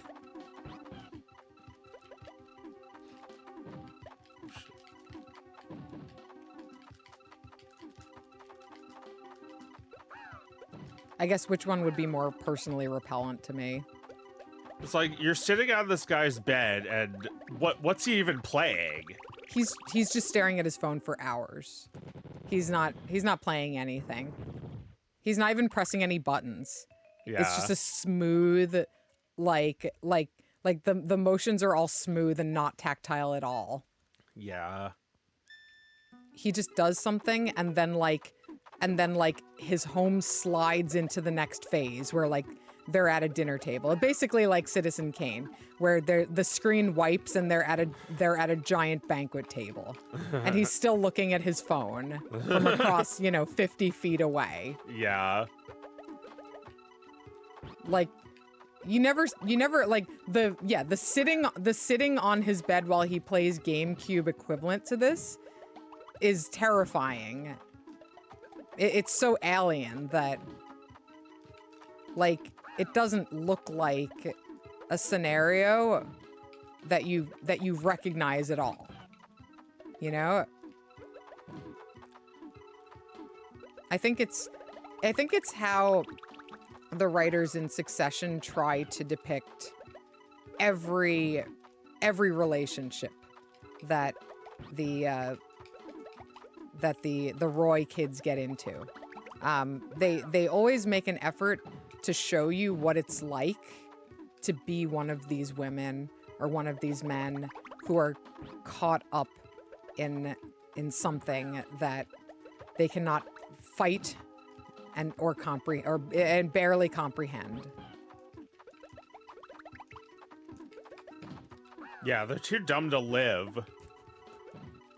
The people, the billionaire kids. Yeah. Yeah. It's very much reminiscent of Arrested Development. Yeah. Like just completely out of touch with reality. They've just been rich their entire lives. Right.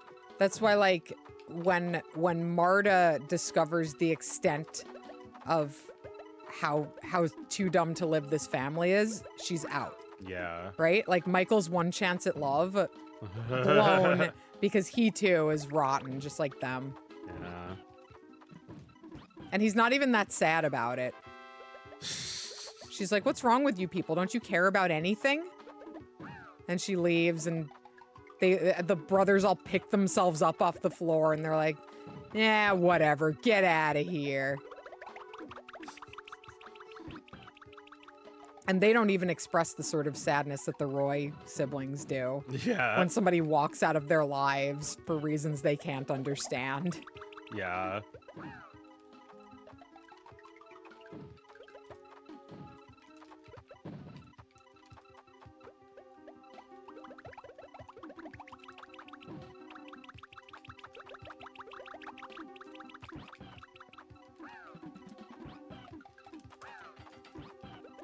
But I think I'm a little bit fatigued watching shows about these kinds of people. Yeah, it's the era of this has definitely run its course. Yeah. I agree. I don't want another show like Succession. I think it accomplished what it needed Nothing to. will succeed it.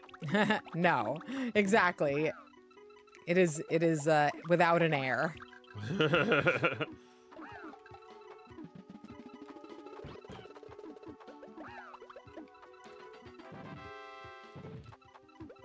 Oh, I do love a good TV show. Dude, we gotta get high and watch Succession. You'll have a panic attack.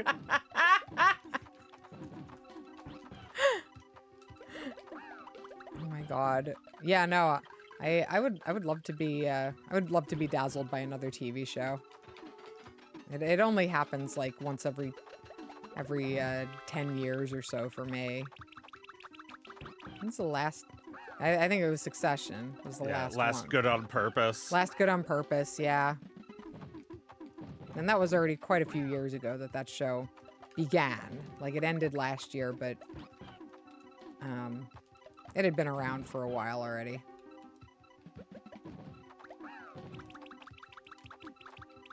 Yeah, I don't know. What's the next? Yeah, we need to bring back the GOP. The Good on Purpose. That's right. I think the GOP is due to make a comeback this year. And, yeah. And you know, whoever it is that rises in the ranks to become the leader of the GOP, they've got my vote.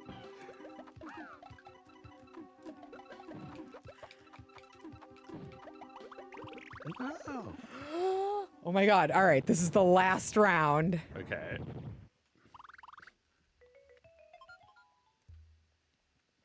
You skipped class for Thingus.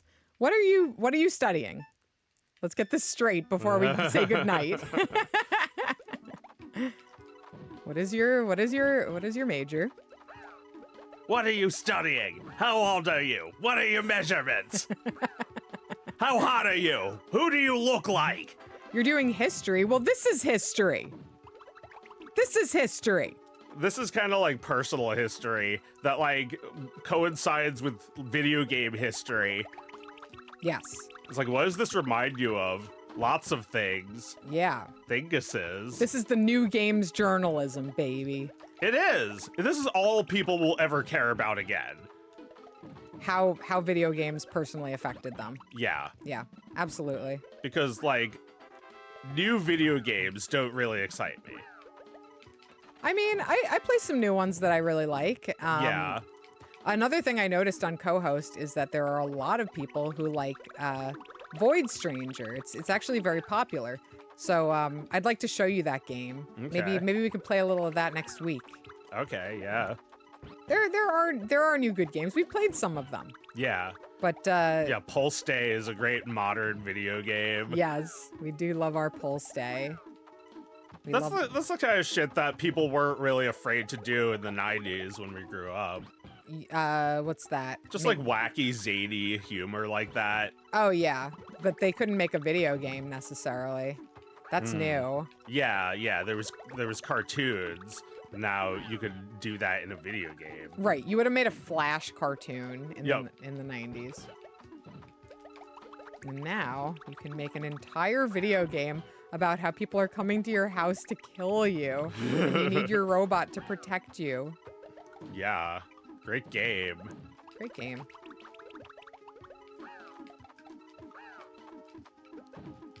Yeah, and I liked Teardown because it's just a sandbox, and we didn't have those kinds of games when we were kids. Everything had true. like a story. It's true.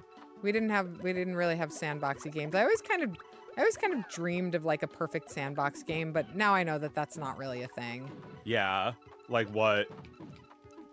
I kind of just daydreamed about like a game where you could just endlessly wander, a beautiful place. Uh-huh. And like that's been done so many times already. Like I was never satisfied because there's just too many frustrations. It's not the inside of my mind. I guess that's why Yeah. I started making video games. Because I decided that the thing that would be perfect to me is a video game that told a perfect story about something I want there to be a story about. That's the stuff. That's Yeah. the sauce. So I guess that's perfect video games to me now, is the ones that I make myself. I'm excited for you to, well, you won this round. All right. I'm excited for the day that you make a video game, and and that we get to talk about it and play it. Yep. Well, you know what it's like. You can't talk about it until there's a sturdy foundation. Nope. Don't have talk about itis. Talk about itis. It's a disease. It turns you into a monster like in Resident Evil. Exactly. It's a plague that gets into you and turns you into a centipede person. That's right. And your ideas are the guy who gets his head chopped off halfway. That's what's gonna happen to your idea.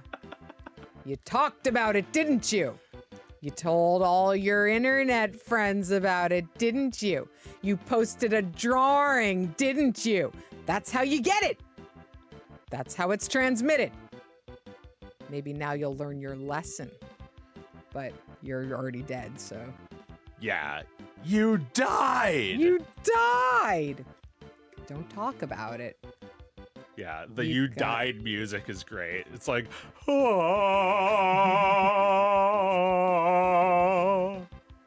That's the sound of your ideas falling down the drain.